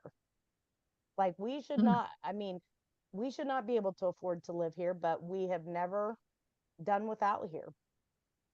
We have never done without here. We should be living. That's I mean, great. we make poverty level wages, and we should not be able to survive here, and we don't do without here. And it's because I listen to spirit. And it is terrifying. Well, my daughter that is here on the earth plane is having a similar situation. Lots of angel numbers. And she's, having career issues and moving issues and all kinds of stuff. And she keeps seeing her birth date, but lots of angel numbers. And of course, she believes like I do, which is good. So she's thinking of making big moves. Yeah, man, every time you get an angel number, look it up, guys. Look it up. Constantly gets them, so many. She's being guided. I don't care if I get it 18 times in a row. I look it up. I look it up what it means for money. I look it up what it means for career. I look it up what it means for love. I look it up what it means for health. I deep dive it every single time I get it. Every single time. And I'll play my crossword game, and when an ad hits and I have 30 seconds, I take that 30 seconds to visualize, and I visualize in 30-second increments. I visualize, and that's how I work law of attraction too. So that's just how I did it, and it hasn't failed me yet. So it's terrifying, but it's like, it works. Yeah. And it's terrifying, but it's also very freeing, because I am slowly mastering the art of surrender, and I don't have to be in control. I think that's the hardest part, the surrendering to it. It is absolutely the hardest part. Yeah. It's the hardest part, but it's also the most freeing part. The most what part? Training? Freeing. Oh, freeing. Yeah. That's true. Yeah, because you don't have a responsibility for it. No, but you know what? If we can exert control over our healing, because that's really the only part of control that we have, it frees up a lot of energy for us to focus on that part. You know what I mean? And we don't have to expend our energy in all of these other areas. We can expend our energy on healing ourselves, and that gives us the power to surrender. Yeah. Okay. Thank you. You're welcome. Nikki, I wanted to mention a sign that Jules gave me with my pendulum. I meant to say it before, but when I picked out my pendulum, I just fell in love with it. But then when I got it home, it was like really long.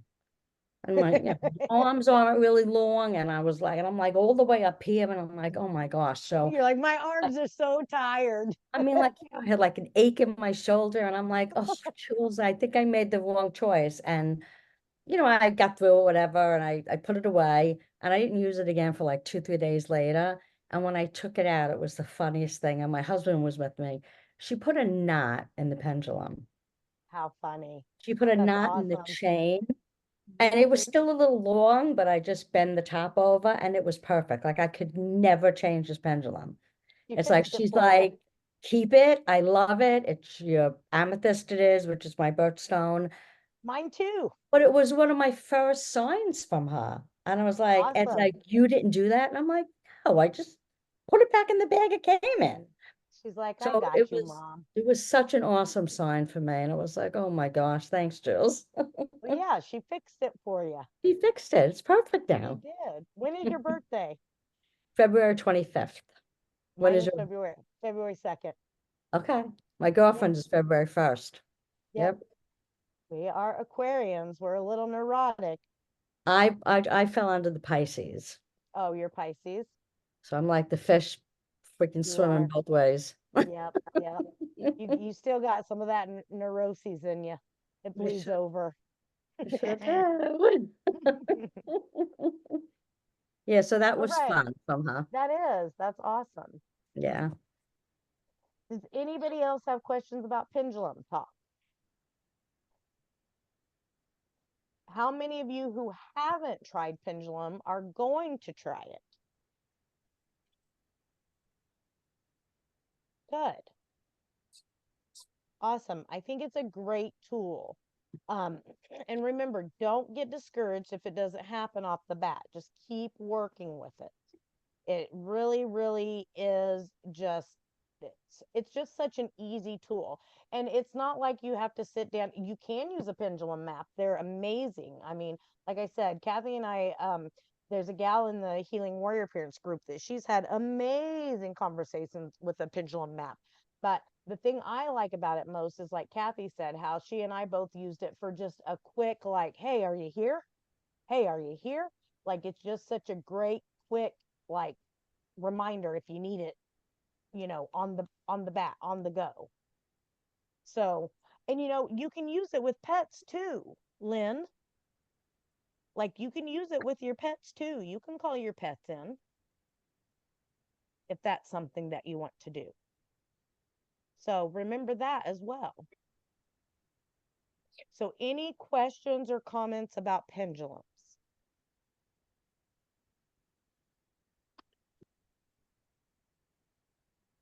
Okay. So what do we have tomorrow night? The dinner with Kat, I believe, is tomorrow night. The reset, yeah, the breath, heart, Brain heart coherence tomorrow night with yeah, Kat. brain heart coherence. Okay. That will only take about 30 minutes tops, guys. Just so you guys know. That's all I've got tonight if nobody else has anything. Kathy, are you ready to pull? Yep. Okay. I'm gonna pull tonight from the Seeker deck. Because I'm just really in tune with this deck right now for some reason. I guess because it's brand new and I like it, and it's kind of Celtic-y, and I don't know. So we'll see what happens. Okay. Ooh, interesting. Okay. This card is Your Path Alone, and it's got like a bee with a Celtic knot on it. So that's kind of funny because I just said this deck was kind of Celtic-y. So let's see what this one says. Your Path Alone.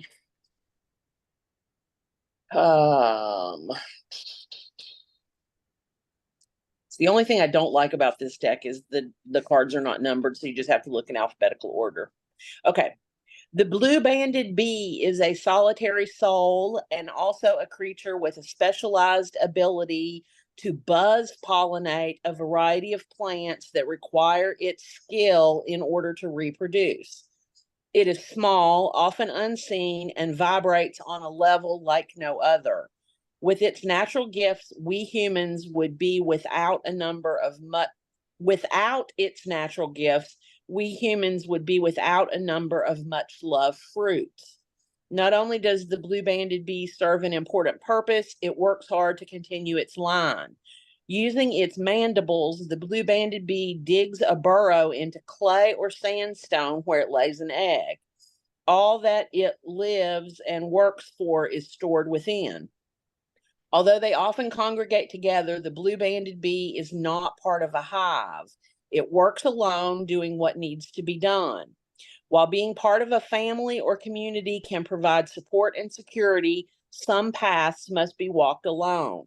There is knowledge to be gathered, specialized learning to be done, and information to be stored away for later use. Step back, work in solitude and silence, devote yourself and your time to something special, practice and refine your skills. Your path and your process are not meant to be shared at this time.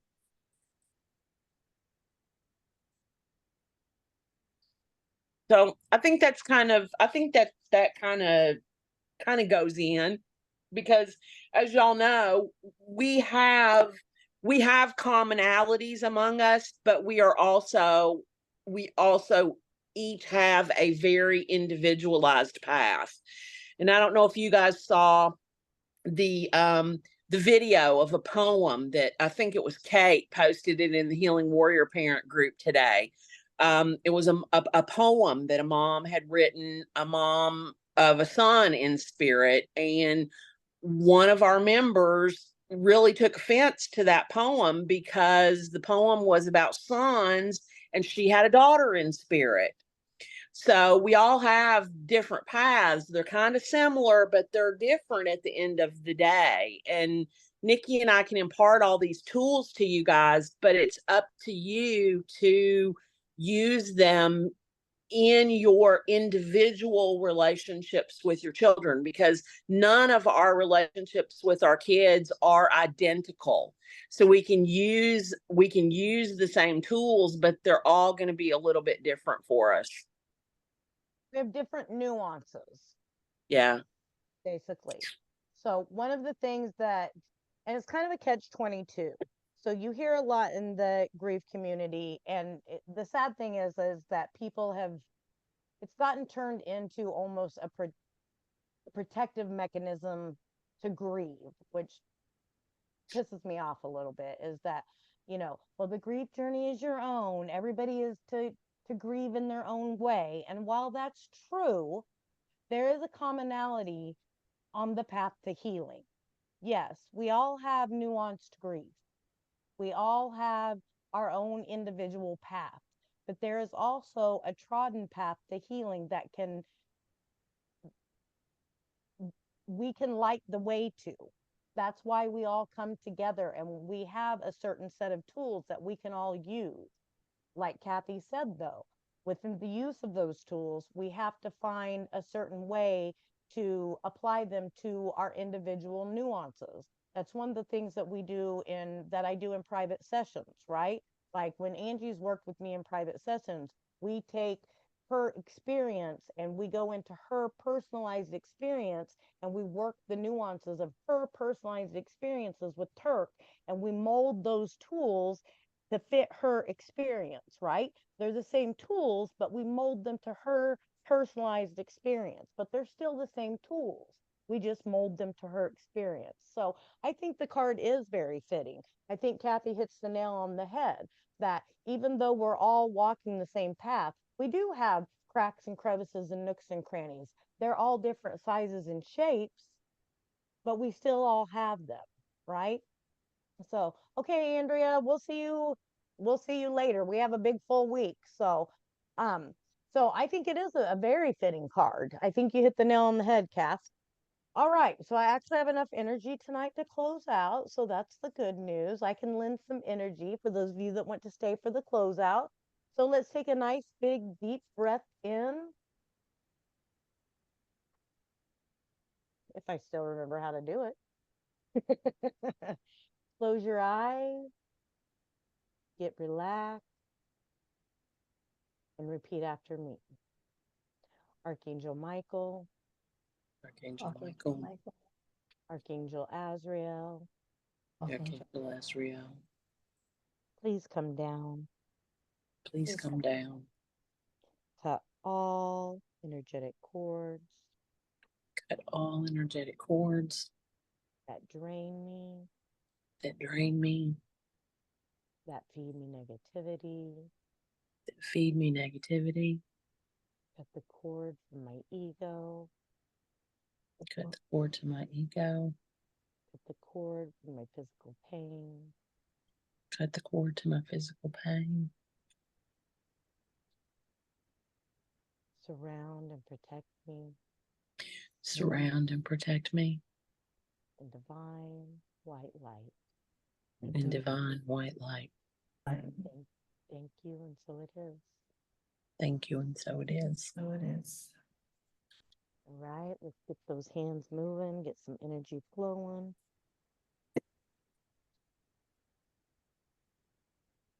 I've been doing a little something different with my cord cutting. I've been trying different things with it. All right, deep breath in, palms up.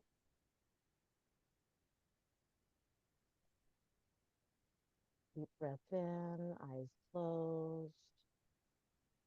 Visualize and say, all of my divine power back to me now. All of my divine power back to me now. I want you to visualize all those beams of divine white light coming in from each other and from all over the globe. If you've been online, anybody you've had contact with online, all your coworkers, if you've been at work, your boss, anybody at the store, if you've been out shopping, your mail person, any neighbors, any friends, any family, beams of white light coming in from anybody you've had contact with.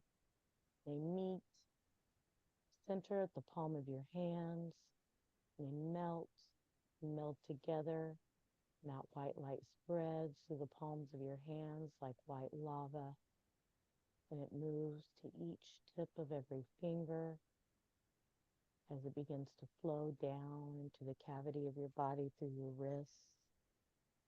Watch it as it moves in down through the forearms. Take note of the color. Feel the warmth as it spreads down towards your elbows. Moves up through the upper arms and through the shoulders. Deep breath in, drop the shoulders.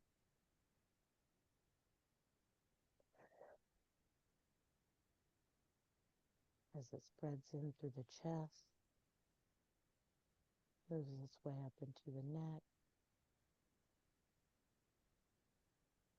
up into the chin, moving into the head as it fills through the lips,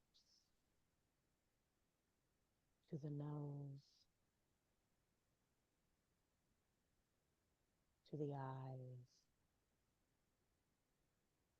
to the forehead, opening the third eye as it moves to the tip of the head, opening the crown chakra, letting the light in. Take note of the color again as it moves back down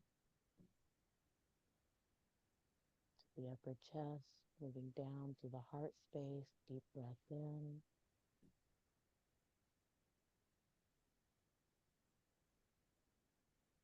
Back down to the heart, opening the heart space as it moves down to the lungs,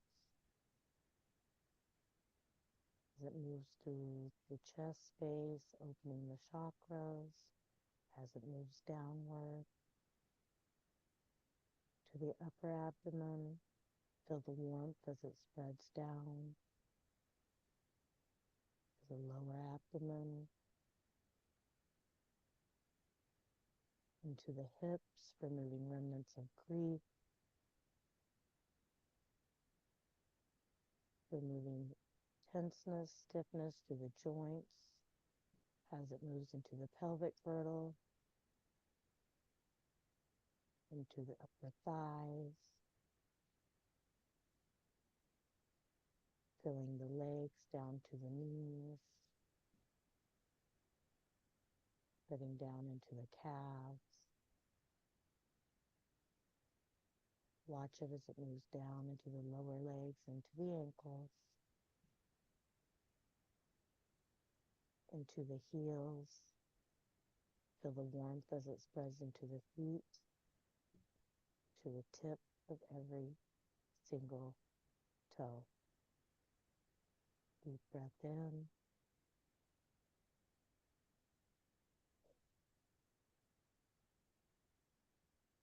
Exhale as you step out of your body. Turn and look. Face your body and see it glow with your divine power.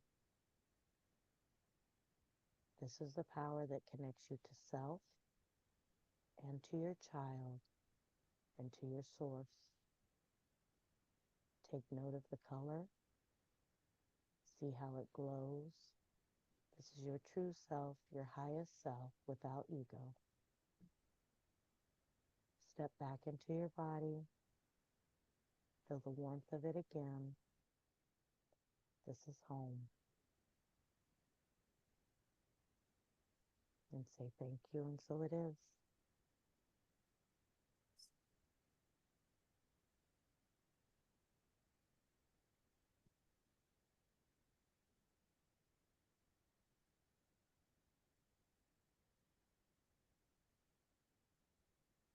All right, ladies. It's so great being with you again tonight. I will see you guys tomorrow night for our short brain heart coherence. I will post the somatic stuff tomorrow. Don't forget to do your Zoom takeaways from tonight. We have a full week. We're gearing up for the holiday. I hope you're all feeling good and prepared and ready and finding joy.